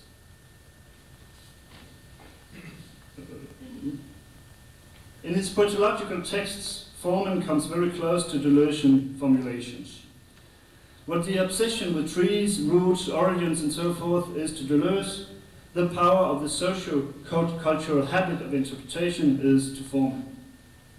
In Foundations for a Theatre, Foreman says, quote, "My plays are an attempt to suggest through example that you can break open the interpretations of life that simplify and suppress the infinite range of inner human energies. I want a theatre that frustrates our habitual way of seeing and by so doing frees the impulse from the objects in our culture to which it is linked." What does this freeing of impulses, this liberation of inner human energies from the prison house of interpretation imply, if not an attempt to escape from, to create a line of flight away from, the imprisonment of the impulses by our usual and uncreative way of thinking? And what is the habitual way of seeing that Foreman is talking about, if not a territorialization created by our much too limited perception of things?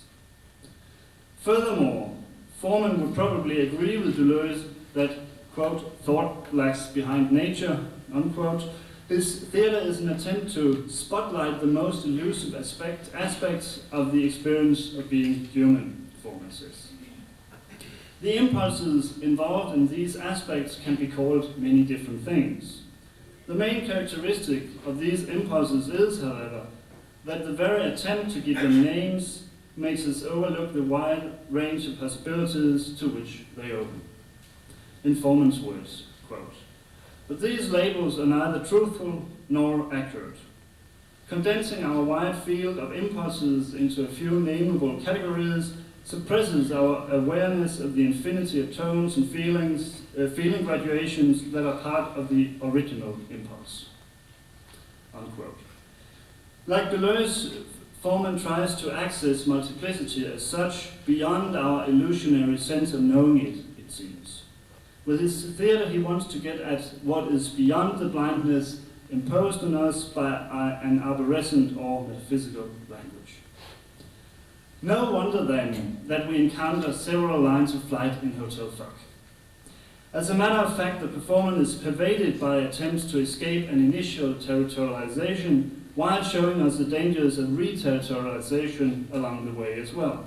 I shall try to unfold gradually how this will to escape is working at all levels of the histrionic machinery of the performance. On the surface, it seems fairly easy to give an account of Hotel Fuck. The performance tells a rather simple story about the struggle to reach a hotel by the name of Hotel Fuck, performed by a bunch of characters, Tony Turbo, Ken Pussy-Puss, Judy Jacobson, Tom Tuttle, and Giza von Goldenheim.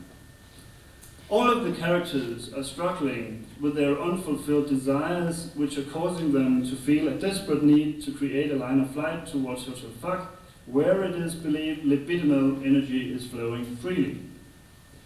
As they realize that control is impossible, as Ken Pussypuss says, they set out on the journey heading straight for Hotel Fuck. As far as straightforward narration is concerned, this is pretty much it. However, the journey is not as easy as the characters could have hoped. They had difficulties with finding a bus that can take them to Hotel Fuck. It simply does not show up. Every now and then, a serious doubt whether they are perhaps already inside the Hotel Fuck without knowing it hits the characters.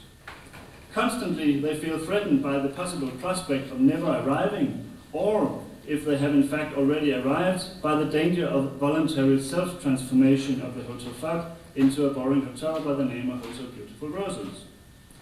As a matter of fact, they have not come any closer to Hotel Fuck at the end than they were at the beginning. In the process of trying to reach the precious hotel, the characters perform many small intermezzos.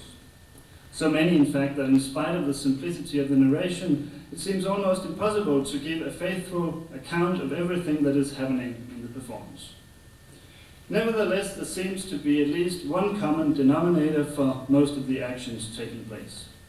There are all attempts at creating various lines of flight, which the characters traverse while hoping eventually to produce a main line of flight towards Hotel Fuck. Let me give you but a few examples. When faced with the dreadful possibility that Hotel Fuck will transform itself into a boring bourgeois hotel smelling of roses, Tony Turbo slips into his party dress while promising the others that the dreaded transformation will never happen. Thus, using a dress as a shield against the danger of re-territorialization, he deterritorializes his masculinity by dressing as a woman. Later, when Jesus von Goldenheim enters with a large bouquet of roses, all hell breaks loose. The roses are introduced right after a session of mind reading in which the memories of Julia Jacobson and Jesus von Goldenheim have been exposed. Basically, these memories are about a petty bourgeois life behind, as it says, pretty curtains pulled tight, behind which grown-up people are fucking. That is about a territorialized sexuality.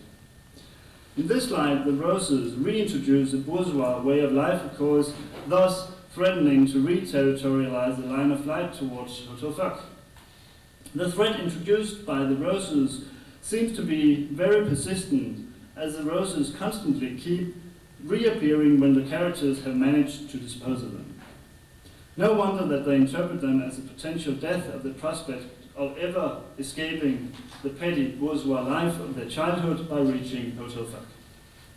It is quite understandable that they try to hide the roses under pieces of cloth or to destroy them, thus hoping to deterritorialize the anti-libidinal bourgeois culture. Just one more example. Frustrated with the difficulties of ever reaching Hotel Fuck, Jesus von Goldenheim puts on a bellboy hat. By doing so, he is trying to speed up the process to the speed of light, so to speak. Dressing up as a bellboy implies, in a certain sense, already being at Hotel Fuck. This is what Tony Turbo sends when he exclaims, "I bet that fucking bellboy is getting fucked a lot more than the rest of us." In fact, this line of flight is the closest anybody gets to deterritorializing bourgeois life and entering a free flow of libidinal energy. Jesus von Goldenheim continues his escape by dressing in a diaper, while insisting that bellboys remain bellboys even when a uniform gets lost in the dirty laundry. Thus, he does not reduce his transformation of his identity to forming an image of a bellboy. He deterritorializes his identity completely by actually becoming a bellboy, to the extent that he still feels like one, even if there are no explicit signs of it when he's wearing a diaper.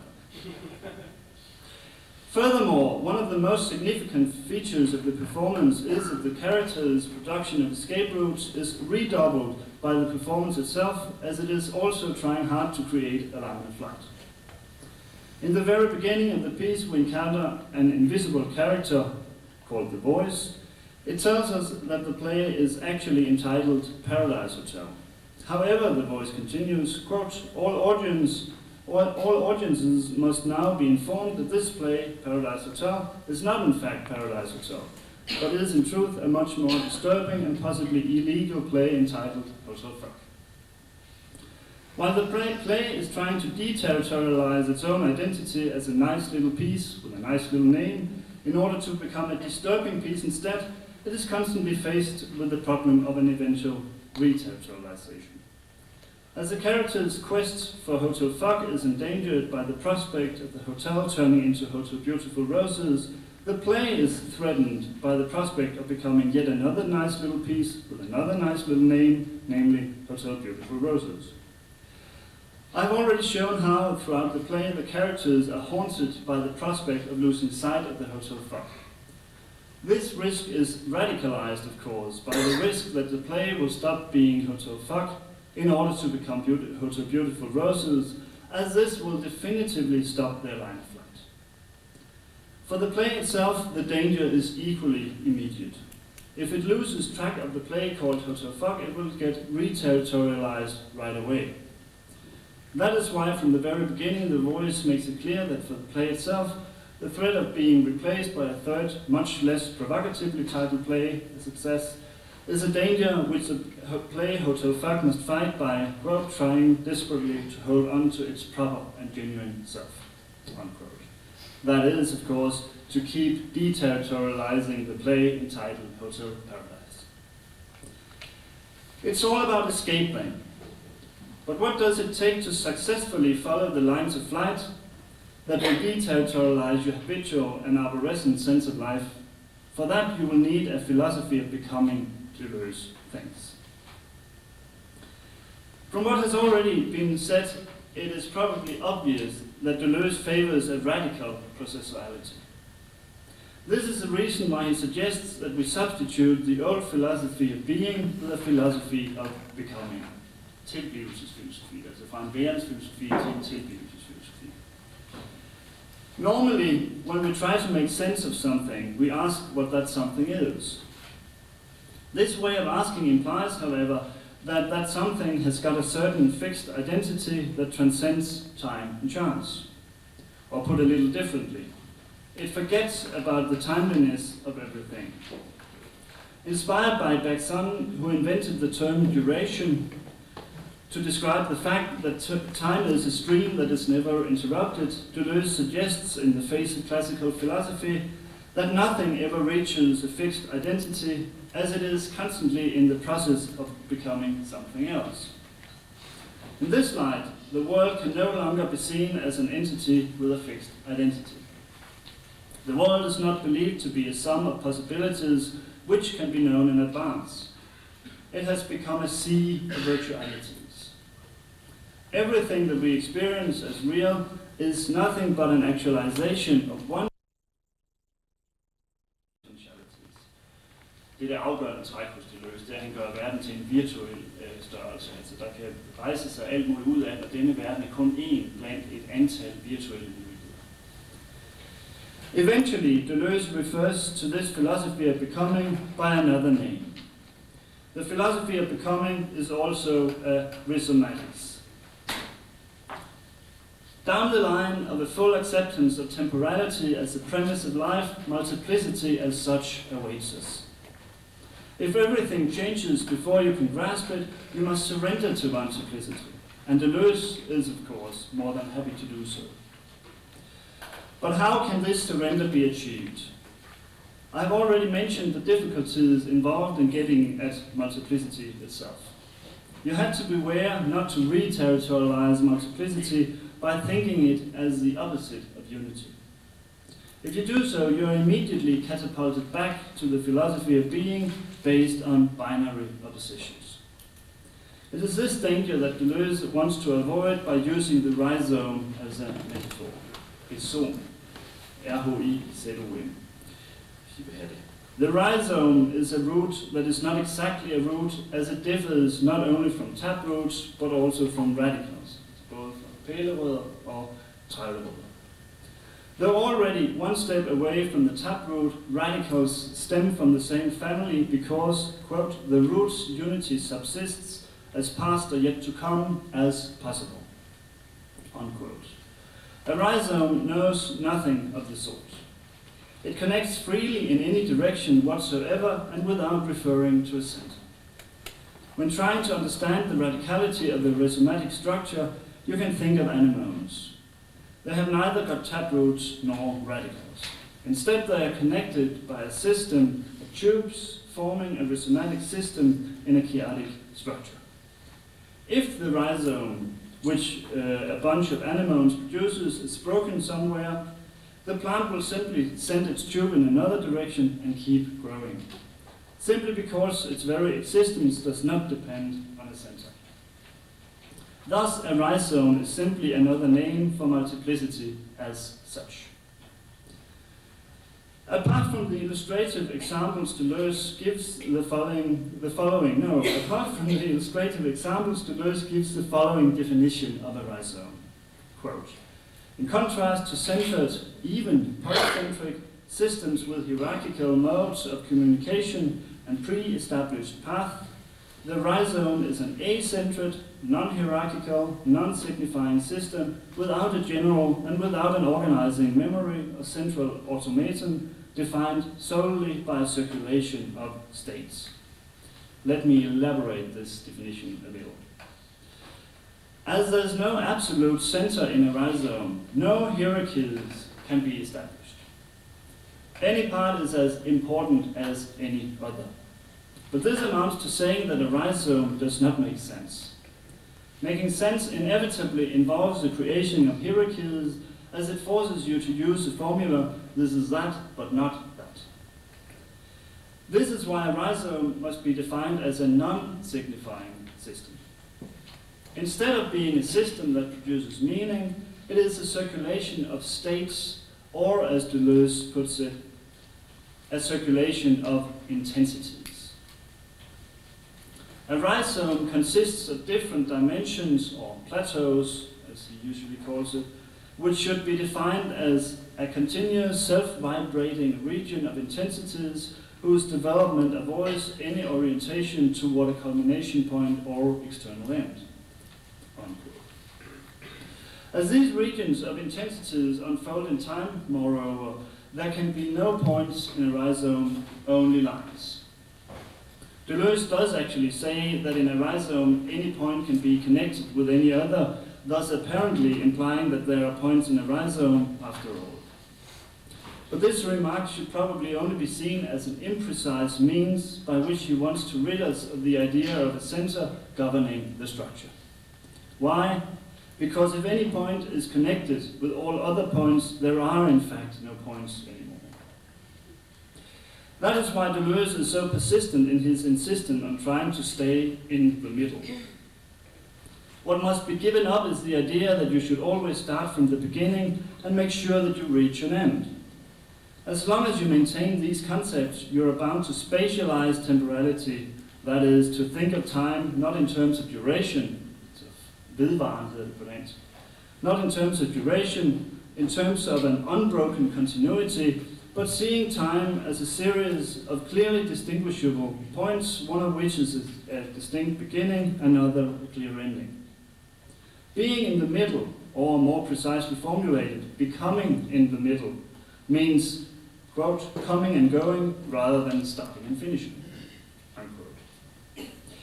So what does it mean to practice a rhizomatics that will take you beyond the philosophy of being? To begin with, it means exactly that, to practice rhizomatics. Even when dealing with texts, you should not bother going into the field of interpretation.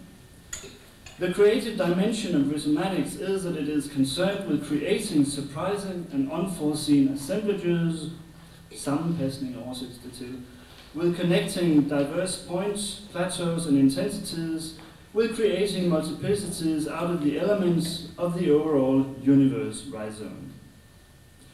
This goes for individuation as well. Staying in the middle or accepting temporality implies an individuation without subjectivity. One of his pet formulas, individuation without subjectivity. It is precisely in order to avoid being trapped in a subjectivity that is fixed once and for all that it is so important to keep becoming. That is, to produce lines of light. You probably realize now why Deleuze is very pleased to make books in the form of co-productions. Now, what about Foreman if seen in this light? In Foreman you'll find formulations that could almost have been written by Deleuze. Thus, Foreman also talks about wanting to avoid showing the audience an object directly. Instead, he would like to present the way in which an object is twisted, displaced, or distorted. The explanation of this feature is probably one of the parts in Foreman's poetological writing which has got the most Deleuzian sound. Quote, "This groundless twist picks up the object at hand and fills them for a moment, gives them being for a moment, and then lets them fall back into the sea of the non-manifested. This groundless twist is the energy without a source, about which we cannot speak, only write its back as it were." Unquote. It is all there. An idea of a sea of the non-manifested, another name for the virtual reality which has not been actualized, a pure energy that is without a source, that is a constant and uninterrupted flow, time itself, before any meaning has arrested it. A groundless twist, which seems to be another way of phrasing the absent agency of the individuation without subjectivity, so typical for an existence based on duration. A twist, displacement, or distortion that is a rupture with the actualized world which starts a line of light. A belief in the ineffability of the flow. It can never be arrested by pointing out its essence, thus making a philosophy of being impossible. And finally, a being which is only given to an object for a moment by the groundless twist, that is, an actualization that will be confused with being in the old sense, only if you do not remember that it is only one out of many potentialities, and that it is only there for a small ephemeral moment. The processual line of thinking informing a creative pragmatics is at work everywhere in Foreman's writing. When producing his plays, Foreman explains, he simply begins to generate material. Quote, "And I do think of it as material. I have no need to believe that I am writing plays." Unquote. The pieces of material can be either thoughts, notes, dialogue, fragmentary observation, etc., which can be combined to many different rhizomatic exemplars. Some of the material may consist of rules for the construction of the assemblage, but Foreman does not even let himself be controlled by these self-invented rules. They simply work as guidelines.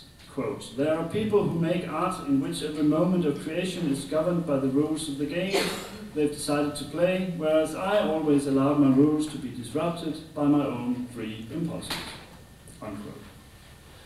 But it is not only in the creative practice that this constant escape from and renegotiation of the rules is at work. Foreman hopes to produce works of art which will let the recipients enter into the same mode of readiness for constant transformation. He does not like theater that can be remembered. As opposed to this, he prefers a theater that only affects you right away by offering you images from another level of existence which are hard to remember. Why? Because, as it says, quote, "It has opened you to the possibility of growing into what you are not yet, which is exactly what art should do." Thus, by creating his own line of flight, he hopes to involve the audience in the constant becoming of it. Perhaps we can now understand the line of flight produced by the play entitled Hotel Fuck better. I've already shown that the play itself is struggling to escape from the play entitled Hotel Paradise, while at the same time avoiding the risk of turning into another play called Hotel Beautiful Roses. It is trying desperately, as the voice puts it mockingly, to hold onto its proper and genuine self. This self should not be understood as a fixed identity determined once and for all, however. Rather, it should be seen as a constant attempt of deterritorializing the first play while avoiding to be reterritorialized as the latter. Insofar as the play has got an identity at all, it is to be understood as a becoming hotel fuck. This is what it means to stay in the middle, keep moving without a sense of a specific goal. I have also shown that the characters are trying to produce lines of flight themselves, the main line of which is the attempt to reach hotel fuck. At the level of the characters, however, the performance seems to be about the difficulties involved in fleeing, rather than a successful escape. We're dealing with very troubled characters. They are, as Peter Sellers succinctly has put it, lost souls in furious flight, beating their wings, gasping for air, swooping, diving, hovering, not quite daring to land. Indeed, the characters are troubled for very good reasons. They simply never reach an understanding of what it takes to enter into a radical processuality delusion style. Therefore, they cannot grasp what it actually means to escape. They desperately feel the need of lines of flight, but they are almost incapable of producing them. As a matter of fact, they seem to produce a variety of the possible reterritorializations that Deleuze lists. They know that they have to deterritorialize by setting out on a quest for something else, but they cannot think of this something else otherwise than a somewhere else, namely hotel fuck, which is believed to be paradise itself. You see what I'm getting at. Insofar as the characters reduce the line of flight to a goal-oriented movement, they have understood very little of the radicality involved in the philosophy of becoming. As usual, process has been reduced to a means instead of being seen as a goal in itself. Eventually, they do actually have a hunch of the right way of seeing things. For instance, when everybody is so very ready to leave for hotel fuck, Julia Jacobson starts wondering. Quote, "Wait a minute, I don't understand what you're saying. Can't we fuck right here, boys, where we are?" Unquote. In fact, she is formulating an insight which is very delusional. She does not seem to have a clear idea of what is wrong with the line of thinking, but she has felt it. She feels that it is not a question of reaching the happy paradise of free-flowing libidinal energy expected at hotel fuck, as this line of thinking leads directly to a nasty reterritorialization. Dreaming of a paradise somewhere else not only brings the process to a stop, it also makes you overlook the possibilities at hand. For instance, the possibility of fucking right where you are. Furthermore, thinking of paradise as somewhere in the future may obscure the fact that you need to deterritorialize your subjectivity on the spot, so to speak. This is exactly what Tom Tuttle and Ken Pussy-Puss is incapable of doing when Julia Jacobson suggests that they can fuck her both at the same time. Knowing their appetite for sex, one is amazed to hear that they turn down the suggestion. But they do in fact, and Ken Pussy-Puss explains why. Quote, "Fucking you simultaneously is one thing bosom bodies do not share, Julia Jacobson. This is appropriately compartmentalized." Unquote. For these two guys, there is a distinct limit for which assemblages are acceptable. Subjectivity is the bottom line. A subject is considered a stratified segment that cannot contract with other subjects in rhizomatic structures. No wonder they never reach hotel fuck. It is precisely the mistake of displacing the deterritorialization to a yet unknown place in the future that Deleuze wants to avoid by pointing out that escape is not exactly the same thing as a voyage. Partly because a voyage can very easily be reterritorialized if considered a transportation of the traveler from one place to another, and partly because lines of flight can be made on the spot by making an immobile travel. In spite of the important insight that Julia Jacobson is on the verge of having, she is silenced by the other characters who have not sensed the depth of her remark. Tom Tuttle simply calls her naive, and Ken Pussy-Puss dismisses her completely with a very reterritorializing statement. "It's much better fucking if you're inside the real hotel fuck," he explains. A little later, it becomes clear that Julia Jacobson has not understood what she was getting at either. This time it is Tom Tuttle who is almost understanding the right form of processuality based on a philosophy of becoming. quote, wait one good goddamn fucking minute, please. Why do I feel like I'm already inside the hotel fuck? He asks. Apart from the humor involved in showing a character who is almost realizing that he is always already re-territorialized inside the universe evoked by the playwright, there's a real insight at work here. What he faintly sees is that you can in fact deterritorialize without moving. Feel like hotel fuck. Become hotel fuck in your actual practice, and you're already there. This time, however, it is Julia Jacobson who immediately starts the re-territorialization of Tom Tuttle.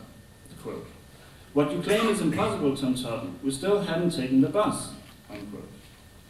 Impossible for whom, you would have to ask. Only to those people who have already accepted the social habit of thinking traveling as a goal-oriented process. Even though a little earlier she had a feeling very similar to Tom Tuttle's, apparently she has not grasped what it means. As a matter of fact, the characters fall into the worst trap of them all. Hotel fuck not only gets re-territorialized because they can only think about it as a place at a specific point in the future. It also happens because they think of it in terms of binary oppositions. It is Ken Pussy-Puss who has the doubtful honor of being explicit about it. The binary logic is self-evident in his attempt to explain the importance of fighting against the degeneration of Hotel fuck into Hotel Beautiful Roses. The fight is needed, he says, because, quote, the Hotel fuck stands in for everything totally opposite to the Hotel Beautiful Roses. But Ken Pussy-Puss is wrong, of course. If hotel fuck is indeed the opposite of the hotel of bourgeois lifestyle, it is not because it should be juxtaposed with this type of hotel. Rather, it is because it is a becoming that does not pay allegiance to any binary juxtaposition. It is mainly because they stick to the binary logic of arborescent philosophy that they are bound to overlook a lot of possibilities along the way. Even roses may represent a possibility. All you had to do is start seeing them, not so much as a symbol of a potential re-territorialization, but rather as one more dimension to be used in an assemblage. As a matter of fact, Julia Jacobson, Joseph van Goldenheim, and Ken Pussy-Puss come very close to realizing this. After many unsuccessful attempts to get rid of the roses that keep popping up, Julia Jacobson makes a radical change of strategy. Quote, fucking can always be better with better decoration, am I right? She asks. Joseph van Goldenheim understands that she is thinking of the roses and responds. The evidence is standing before me, dear. More fresh cut flowers for better fucking. Flowers for fucking, flowers for fucking. Thus he realizes that fucking and flowers do not necessarily represent opposites, but can be combined in such a way that they enhance each other. Ken Pussy-Puss is struck by the possibility and takes it one step further. Maybe it's true if there were just a few more roses, for the ambience. But that is the end of that. This time it is Tom Tuttle who closes the potential opening towards a real becoming of creative assemblages as he reinstalls a binary way of thinking.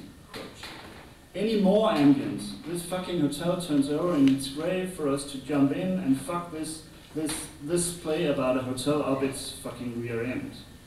Unquote. As he still cannot see any potential in roses and ambience, he must keep believing in a future after a revolution. It's what Deleuze calls an avenir de la révolution, which makes him incapable of becoming revolutionary. That is, devenir révolutionnaire instead. That is, grabbing the possible means for transformation at hand. So it is for very good reasons that the characters are no better off at the end than they were at the beginning. That they end with desperate looks on their faces, as it says in the text. As they can only vaguely feel what it actually means to stay in the middle, to keep becoming, they are incapable of ever becoming hotel fuck. Because of this lack of understanding, they cannot find the entrance to the hotel. However, it seems altogether wrong to reduce the performance to a criticism of inept characters who keep re-territorializing their lives. A performance should not be reduced to its characters, as it may very well be wiser as the characters performing in it. This seems to be the case with Hotel Fuck. The characters are in fact very lucky that the box which is supposed to take them to paradise never shows up. This absence of a means of transportation forces them to stay where they are, which leaves open an opportunity for the performance to do something with the characters, an opportunity which is actually utilized. In fact, you should not be talking about characters exactly when dealing with the theater form. Quote, I have never been interested in writing characters, but rather in documenting the circulation of verbal and psychological energies which can be recombined in many different patterns, allowing that momentary arising and coagulation of traits known to us as character. A most ephemeral thing, I believe. Unquote. In consequence, the performers in Foreman's work do not seem to be any more important than the setting, the props, the music, in short, the entire histrionic machinery. In this theater, we do not meet characters with different individual histories to be revealed, but rather performers who are transformed into bunches of intensities and used as bricks in a constant transformation of scenic assemblages. Let me point out some of the main strategies used in Hotel Fuck to produce these assemblages. To begin with, I should mention the role of the voice, which seems to have got a special status in the performance, as its very existence produces an illusion on top of the story about the people who want to get to Hotel Fuck, or, if you will, an extra ontological level in the performance. Altså, der er et ekstra fiktionslag ude at gå her. Vi har hovedfiktionen med figurerne, og så har vi så denne stemme, som træder op over denne fiktion og laver et ekstra lag. The voice is behaving like a director trying to direct the performance. Every now and then he orders the performers to repeat what they just did by his mantra, let's do that again please. And at other times the voice reveals itself to be in possession of a higher level of insight than the characters. An example of this is the schoolmaster-like teaching of Tony Turbo, which the voice takes on. Quote, hotels may affect one's outward behavior, but they must never be allowed to interfere with that personal sense of self that protects even you, Tony Turbo, against a world that resists your pathetic pleas for true and lasting happiness. Unquote. My point is that the introduction of the voice as a substitute for the real actor, the real director, of course, makes us see the characters as nothing but pieces of material for the assemblages created by a real director. However, there's more to the picture than that. Hotel Fuck, in Hotel Fuck, we are not dealing with an authoritative director controlling the piece from a distance. Not only do the characters choose themselves whenever they want to meet the demand for a repetition, they may or they may not do what they are asked. The voice itself has also got difficulties with upholding the distance to the characters which is necessary if it wants to control the piece from afar. When, for instance, the voice tells Tony Turbo that the Hotel Fuck is now ready to receive visitors, it becomes a part of the game. Here it is not a director speaking, but rather a hotel manager. This dissolution of the status as an authoritative voice even seems to be enforced as the action unfolds. Thus, at the end, no distance is left when the voice insists on being a subject in the performance. Here I am again, for the 100th time, just doing my thing, it says.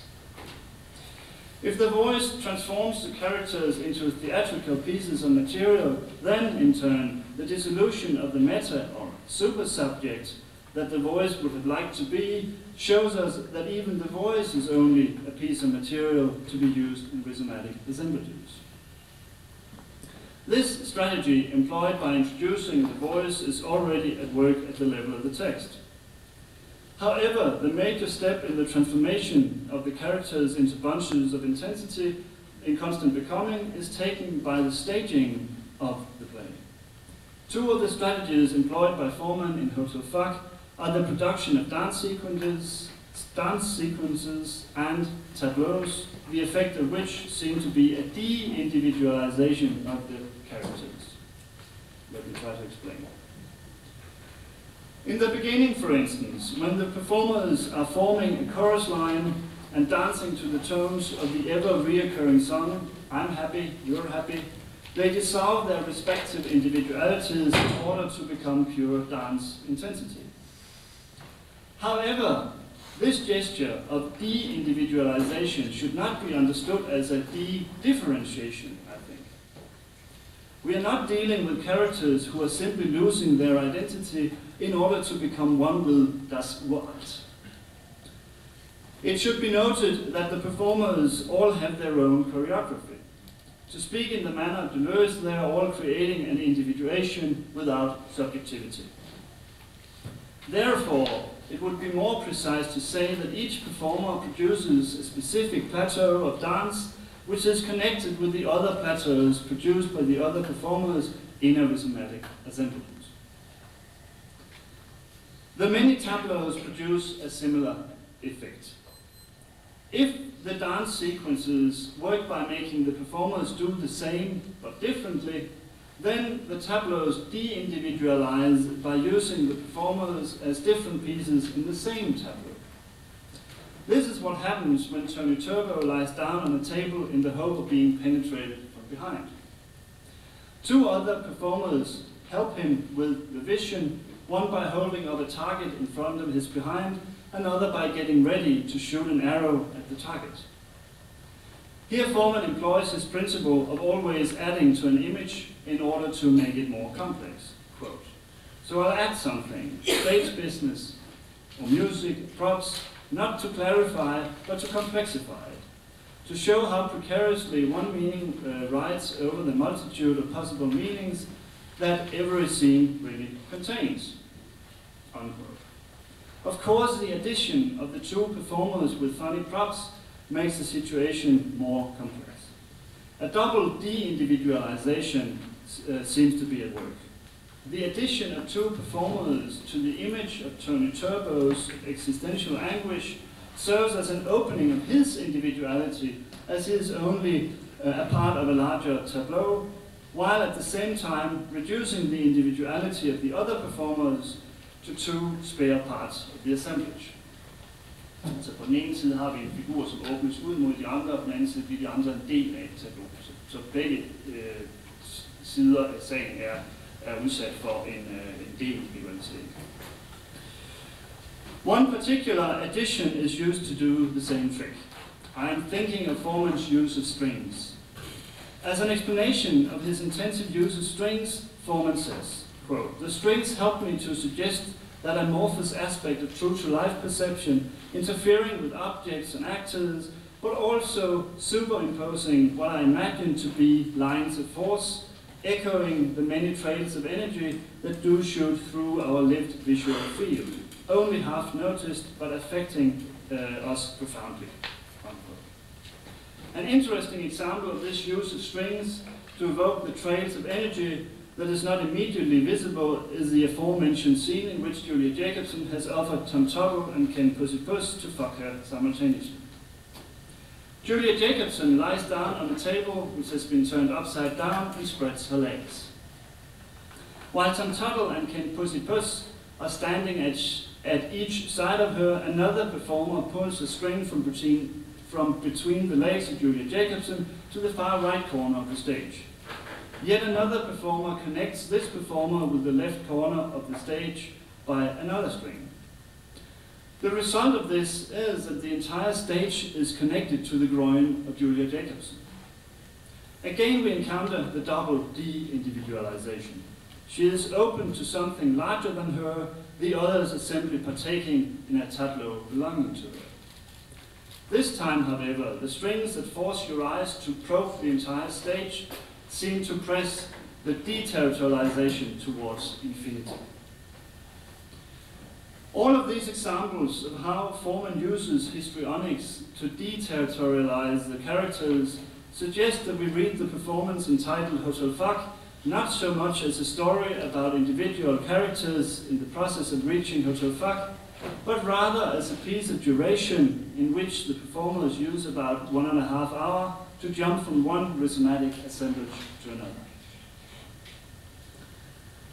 Now, even though there are no limits to what can be combined with what in a rhizomatic assemblage, Deleuze actually gives us certain criteria as a guide for what makes a becoming successful. To begin with, Deleuze makes it clear that it takes two to create a becoming. There's always a mutual becoming at stake. One of Deleuze's pet examples of this is the relationship between the orchid and the wasp. The orchid, he says, deterritorializes by forming an image of a wasp, on which the wasp reterritorializes. However, the wasp is being deterritorialized as it is becoming a piece of the orchid's reproductive apparatus. Thus, the orchid and the wasp forms a rhizomatic assemblage in which they are both becoming something different, a becoming orchid of the wasp and a becoming wasp of the orchid. Moreover, there is always a majority and a minority at work. It is crucial to understand that the term majority should not be misconstrued as meaning the most. It is not a question of numbers, but rather of dominance. An example to which Deleuze keeps coming back is the relationship between humans and mosquitoes. There are many more mosquitoes than humans, millions in fact, yet in the respect that interests Deleuze, it is the humans that should be considered the majority, because we live in a humanistic or anthropocentric culture based on the firm belief in the idea of man as a measure of everything. Thus, being the majority always implies an unrightful takeover of power, a powerful territorialization, so to speak. Consequently, a line of flight should always be headed in the direction of the minority, that is, the entity that is being territorialized. From what I have already said, you have probably already guessed that according to Deleuze, it is far from enough simply to take on the identity of the minority. This would not take you very far, as you would immediately re-territorialize on this new identity. You would simply turn the minority into the majority. The ideal is, of course, to keep becoming minor. Not by imitating the minority, and definitely not by finding a third identity which is a dialectical sublimation of the major and the minor, but by actively creating something which was not there in advance of the becoming. Altså, det er ikke noget med at finde en opløsning i de to poler, som så er en tredje, der er et skridt bedre end begge dele. Det er det at være i mellemrummet på vej mod den. Deleuze points out a lot of these becomings, the more obvious of which are becomings like a becoming woman, a becoming Negro, a becoming animal, and so forth. In all of these cases, the direction is clearly towards the minority, from man to woman, from being white to being black, and from man to animal. But again, the ideal is not to simply being either a woman, a black man, or an animal. Even a woman must keep becoming woman, and a black becoming black, if they will escape the danger of re-territorialization. To understand the radicality of this Deleuzian reasoning, you must realize, however, that the goal of this becoming is to become imperceptible. Devenir imperceptible, hedder det oprindeligt. Det vil sige, at man ikke længere kan synes, man kan ikke længere sanses af andre, man går i et med verden. Or, I guess one should say, keep becoming imperceptible. Imperceptibility is what awaits you if you keep traversing the line of flight towards minority. Why? Because becoming imperceptible is nothing but an absolute escape from the so-called principium individuationis, from subjectivity as such. As long as you are visible, as long as some part of you is sticking out, so to speak, you are still territorialized on a piece of subjectivity. It is not until you have written yourself of the remains of perceptibility that you can entertain the hope of becoming pure creative energy. To illustrate what he means, Deleuze uses a cartoon character, namely the Pink Panther. As you all know, the Pink Panther paints his surroundings in the same color as himself from time to time, thus making itself less and less visible. This is his trump when he successfully escapes Inspector Clouseau. By becoming imperceptible, he traverses an ultimate line of flight, according to Deleuze. This guide for the production of a successful becoming allows me to make one final maneuver of interpretation. It is obvious, I guess, that the two becomings of the characters that I have pointed out fit nicely with the structure suggested by Deleuze. When Tony Turbo dresses as a woman, he is, of course, deterritorializing the dominant sex and entering a becoming woman, not as an attempt to be a woman, but rather by experimenting with the strategies of a woman as a man, that is, creating a new sex. And as my colleague Torn Kullner pointed out yesterday, it's important that he actually hides his genitals. So he hides his masculinity in order to point out this third possible sex. Jesus von Goldenheim's attempt to become a bellboy is even more exemplary. As a bellboy is supposed to serve the guests, he is, of course, a minor in comparison with a guest who can order him what to do. Consequently, becoming a bellboy represents a line of flight heading towards the minority. As Jesus von Goldenheim does not start to serve the others, however, he is not taking on the very identity of a bellboy. Instead, he is creating a becoming bellboy of a guest as a third possibility when he tries to escape the lack of knowledge concerning hotel facts, a characteristic of the guest. For this purpose, the bellboy serves beautifully as he is supposed to know his way around. But at the same time, he tries to avoid being re-territorialized as a servant. This is obtained by transforming the bellboy in the image of the guest. How? By sticking to the freedom of the non-servant. More important than these becomings at the level of the characters, however, are two less obvious becomings at work in Hotel Fuck. When the characters are deterritorialized by the histrionics at work in the performance, and when the voice loses his privileged position as a substitute for the real director, we are in fact dealing with a becoming theater of the text. In a classical production, the text has the upper hand, as the staging is only considered a means to communicate what is already in the text. In the language of Deleuze, this is an image of performance in which the text is the major, whereas theater itself is the minor. When Foreman uses his principle of addition, he does not just add something to the text, nor does he reverse the hierarchy.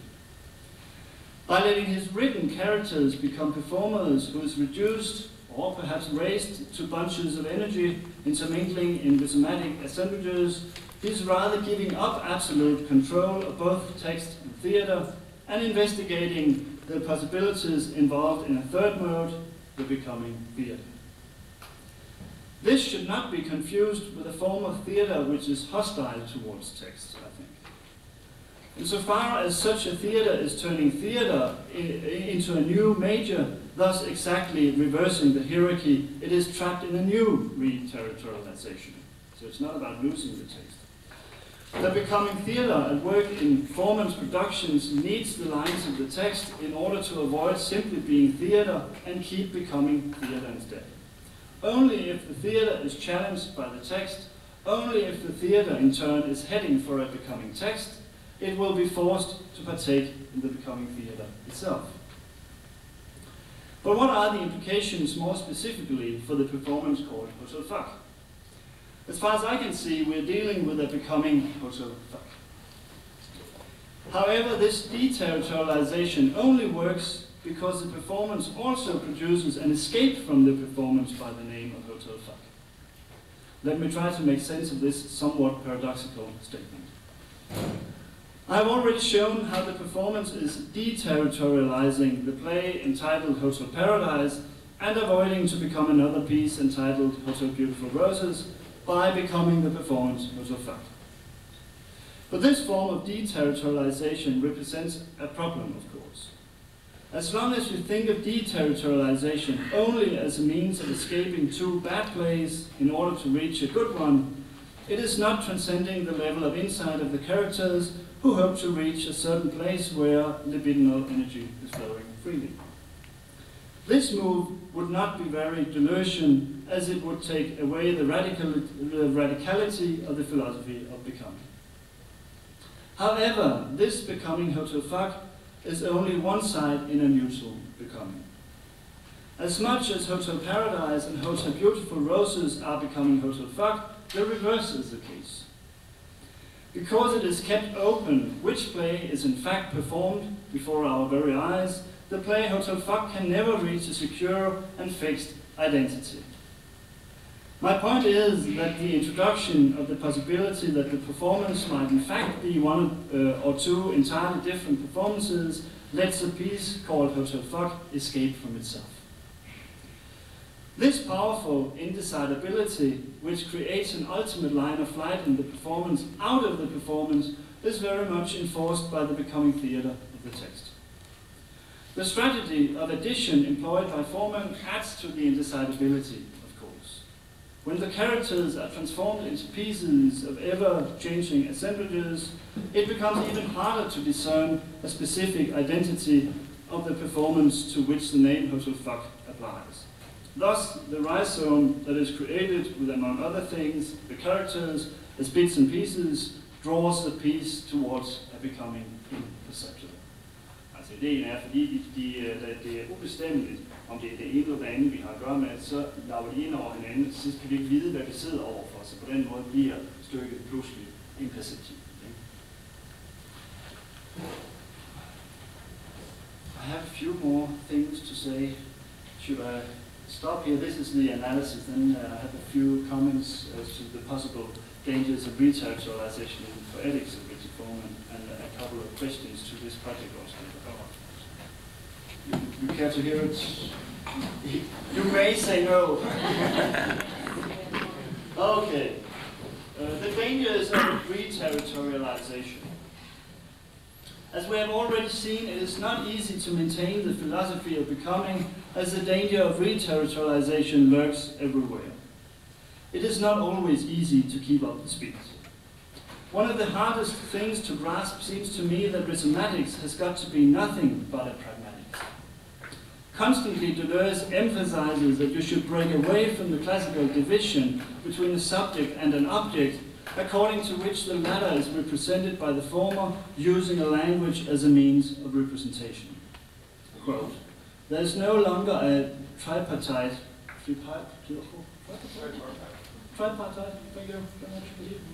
division between the field of reality, the world, and the field of representation, the book, and the field of subjectivity, the author. Rather, an assemblage establishes connections between certain multiplicities drawn from each of these orders, so that a book has no sequel, nor the world as its object, nor one or several authors as its subject. Unquote. As subjects, objects, and languages are seen as different elements of the same world, no more, no less, you should not waste your energy by trying to represent or interpret books, events, your subconscious, or whatever.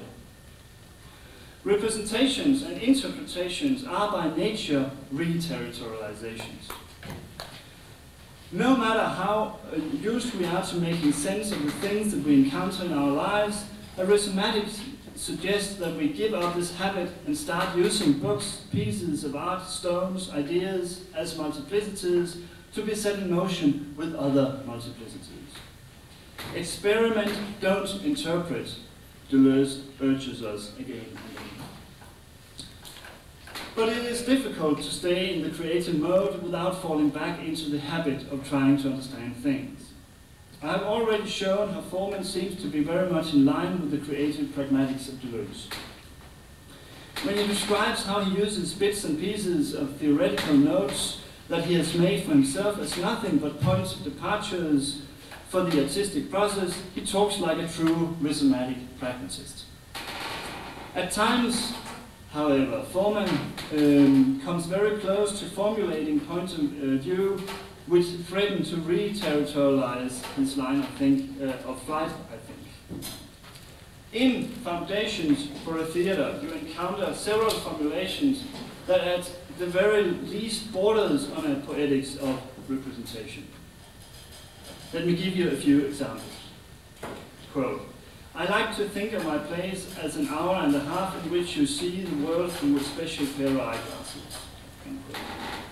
When reading such passages, you are faced with the question of what should be emphasized.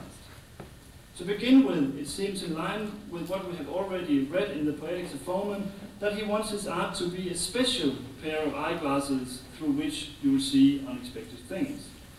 On the other hand, however, what does it mean to think of art as a pair of eyeglasses? Doesn't this view imply a reinstallation of the division between a subject and an object? It seems to suggest, at least, that together with the playwright, we take a look at the world which is posited as already being there as an object to be watched. Furthermore, it seems to suggest that the piece of art is considered an instrument used for watching, or that, like language, it is simply a means of representation. Perhaps this reminiscence of the mimetic view of art is why Foreman can say, surprisingly, that anything other than true evidence of psychic reality seemed dishonest to me. And that he wants his plays to be the involuntary registering of a sensibility truthful enough to reflect its own internal contradictions. What is true evidence if not a representation of the forces that construct our psychic reality? And what is a truthful involuntary registering other than an image of the contradiction which, according to Foreman, is so typical for our psychic life? In short, the schema of reflection which Deleuze tries so hard to dismantle still seems to be in place in Foreman's line of thinking. The danger of re-territorialization also manifests itself at the level of the understanding of subjectivity at work in Foreman's pedagogical texts. We have already seen that he does not believe that we are subjects in control of our feelings and actions. Quote, in my place, I want to evoke the deeper ground of being, the originating network of impulse which precedes the circumstantial I, says Foreman. Again, this sounds very radical to begin with. The I, held so dear by our Western civilization, is reduced to a circumstantial side effect of a network of very different impulses.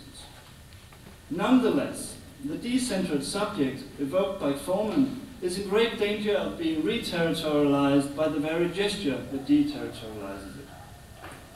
Not only does Foreman think in terms of filiation, as he makes the I a product of something more original than the I, namely the network of impulses.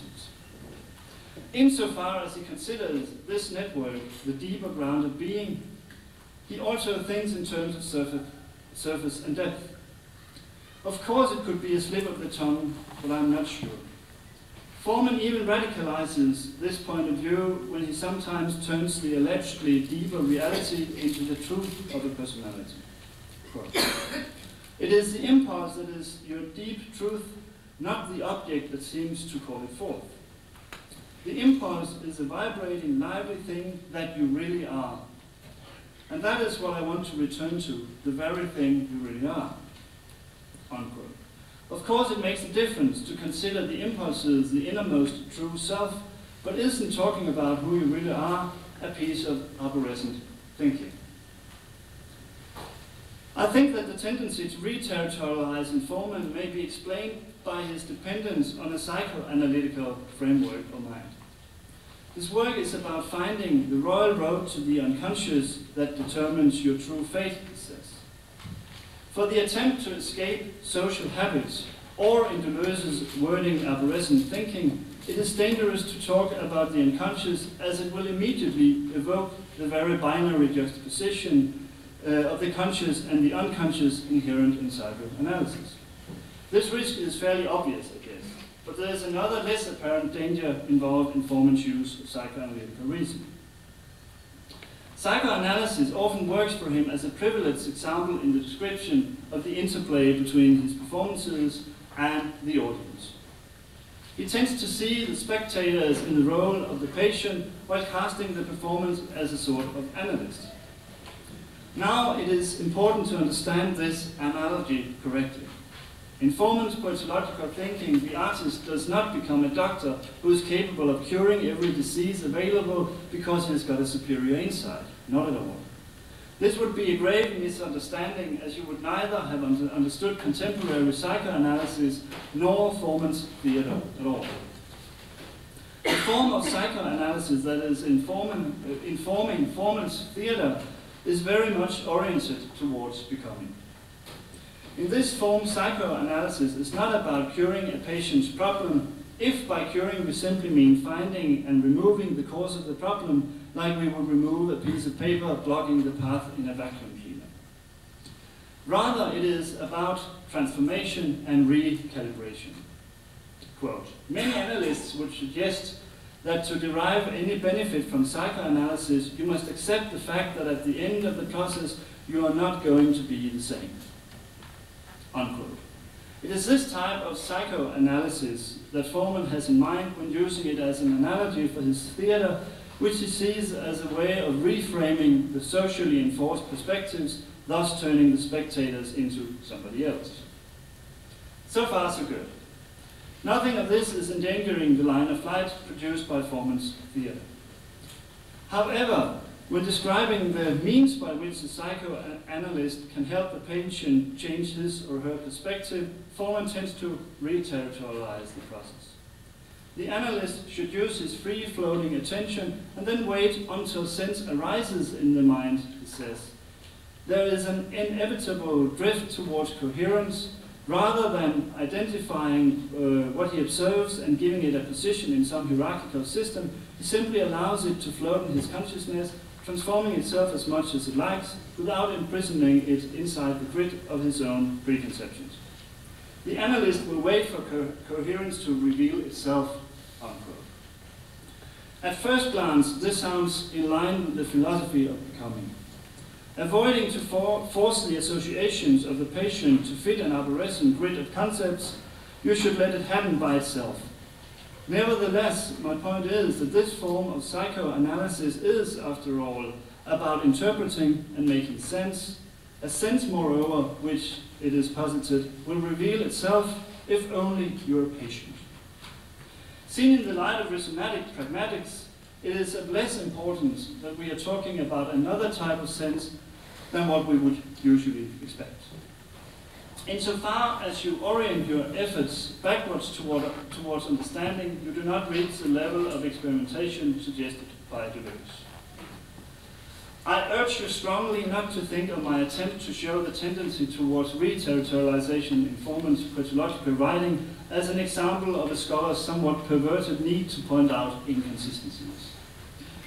I believe that Foreman would not think much of such an approach, which he would probably dismiss as just another neurotic need to master the contradictions inherent in life. And I agree with him.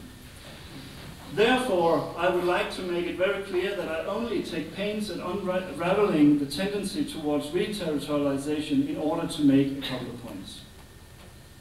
In the beginning, I promised to show that, I didn't do that, but I should have done. I wanted to have said that there is a slight yet unimportant discrepancy between the poetics of Foreman and Hotel Fuck. Now you will probably see what I meant by saying that the performance is fulfilling the line of flight set in motion by the poetics.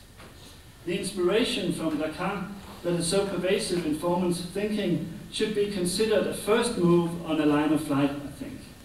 But it is the field of practical histrionics involved in staging Hotel Fuck that takes Foreman all the way. The deterritorialization of the re-territorializations produced by the inept characters could also be seen as a deterritorialization of the re-territorialization of the mainly psychoanalytical framework of the poetics. If this is so, however, I would like to make another point. If you would like to push the limits of the lines of flight produced by Foreman one step further, I suggest that you add to the inevitable reading of Lacan a study of Deleuze. However, this suggestion raises the question of the desirability of the entire project of escape. In conclusion, I should like to start a discussion of the advantages of this project. And my last part, and I shall leave you, is called Pragmatism with and without territorialization. To my mind, Deleuze's line of reasoning is very worthwhile following indeed. Isn't it true that we live most of our lives relying heavily on territorializations that give us a mostly false security at the price of inhibiting our lives radically? And doesn't Deleuze have a point when he insists that this willingness of ours to live so restrictedly is due to a fundamental forgetfulness of temporality?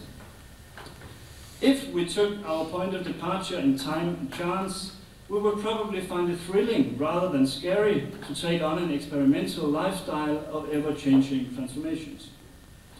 Neither would we be so eager to exchange our creative ability to make new and unforeseen worlds for interpretation of what is, I guess.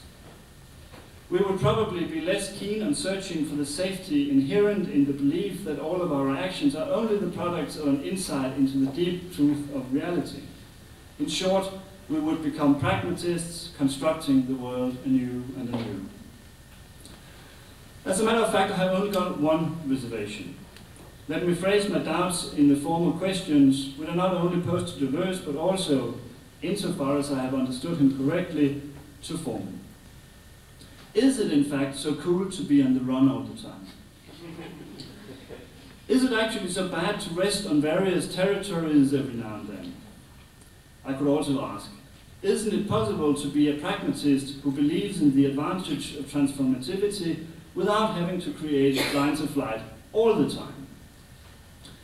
As I'm not so sure that we make the most of our lives by constantly increasing the speed, I should like to formulate such a pragmatism, which, indeed, I think is possible. Instead of spending all our strength on becoming deterritorialization, I suggest that we decelerate a bit. For instance, I'm not sure that all interpretation is so bad as Deleuze thinks. From time to time, an interpretation might exactly be what makes you want to transform your life. Just to mention an obvious example, reading Deleuze and Foreman may produce quite another outlook on the world, but only insofar as you try to understand what they are saying. In fact, I would like us to accept and take pride in constructing territories. Not in the form of a classical territorialization, that is. I have no problem with admitting that any territory we construct today are but a transitory or temporary platform created for living a certain form of life and which may very well be in need of another transformation tomorrow. Neither do I find it difficult to admit that the platforms consist of nothing but, hopefully good, ideas as to how life can be led productively or creatively. I do not see why this form of pragmatism should be any less creative than the Deleuzian form. Indeed, the pragmatism that I suggest might very well prove to be a deterritorialization of the Deleuzian pragmatism. I have tried to show that the psychoanalytical framework that informs Foreman's poetological thinking can be seen as a reterritorialization. In fact, a similar difficulty can be exposed in the Deleuzian philosophy of becoming. Every now and then Deleuze seems to evoke an ontology when he defends his rhizomatic form of pragmatism. Thus, when formulating what a rhizome is, Deleuze has a tendency to talk in the name of nature. When he says something like thought lags behind nature, he seems to accusing us Westerners of not being able to rid ourselves of territorializing form of thought, which are illusionary, and being able to, and therefore incapable of living up to an actually rhizomatic nature. Altså, i verden er i virkeligheden rhizomatisk, det burde vi også være. Furthermore, you often get the impression that it is because Deleuze believes to know that life is first and foremost temporality that he urges us to perform lines of flight, yet another way of demanding of us to be in concordance with life itself. Finally, you could say something similar about the project of becoming imperceptible. From time to time, Deleuze sounds as if he thinks it is the recognition of an all-encompassing duration that sets everything in motion that makes it inevitable to let go of one's personality. That is, that it is in order to become one with the overall flow of time that you should embark on the project of becoming imperceptible. This is not meant as a criticism of Deleuze exactly. I agree with Deleuze that criticism very rarely takes us anywhere. If you dispose of the idea of having anything more than good ideas at hand, you also have to let go of the claim of being in a position to criticize the good ideas of somebody else. You may disapprove of them if they are not to your liking. But insofar as criticism means showing how these other ideas are somehow wrong, you are in no position to criticize them. In my earlier treatment of Deleuze's philosophy, I lost my beginning. Never mind about that. So, if I'm not criticizing, what am I doing then? Again, I am simply trying to illustrate a certain point.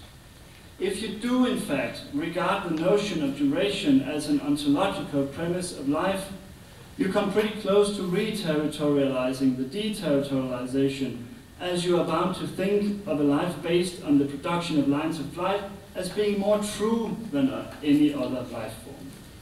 If, on the other hand, you do not, there is no absolute necessary reason for us to live according to temporality. The philosophy of becoming will only be considered a formulation of a certain set of values urging us to face up to temporality. Seeing the philosophy of becoming as simply a set of suggestions as to how we could get more out of our lives would mean to deterritorialize the ontologically sounding remarks in the philosophy of becoming. Deleuze would have to agree with me, I think. For him, ontology belongs to the arborescent thinking of Western civilization. Thus, he is very much aware that taking temporality seriously as an ontological premise of life would imply an instant re-territorialization of the much wanted deterritorialization. That is why I do not think that he does in fact take his ontological statements seriously. As he is constantly opposing any kind of representation of the world as one of the worst forms of re-territorialization, these remarks should probably be understood as strategic weapons or as useful manners of speaking in the fight for his central value, deterritorialization. If, however, it is all a matter of taste whether you want to turn duration into your guiding compass in life, then all depends on whether you think that you will find happiness in the somatic assemblages produced when making lines of flight, or you tend to think, like me, that happiness does also imply resting your case and re-territorialize from time to time. Thank you.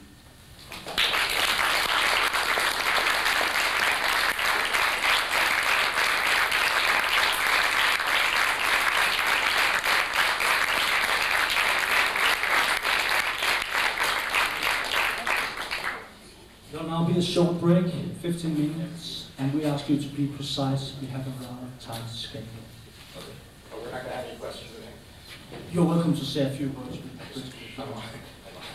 I just want to say I like what was said very much. I want to intensify the criticism of me, but I'm dying. I must go pee. There's a line of flight.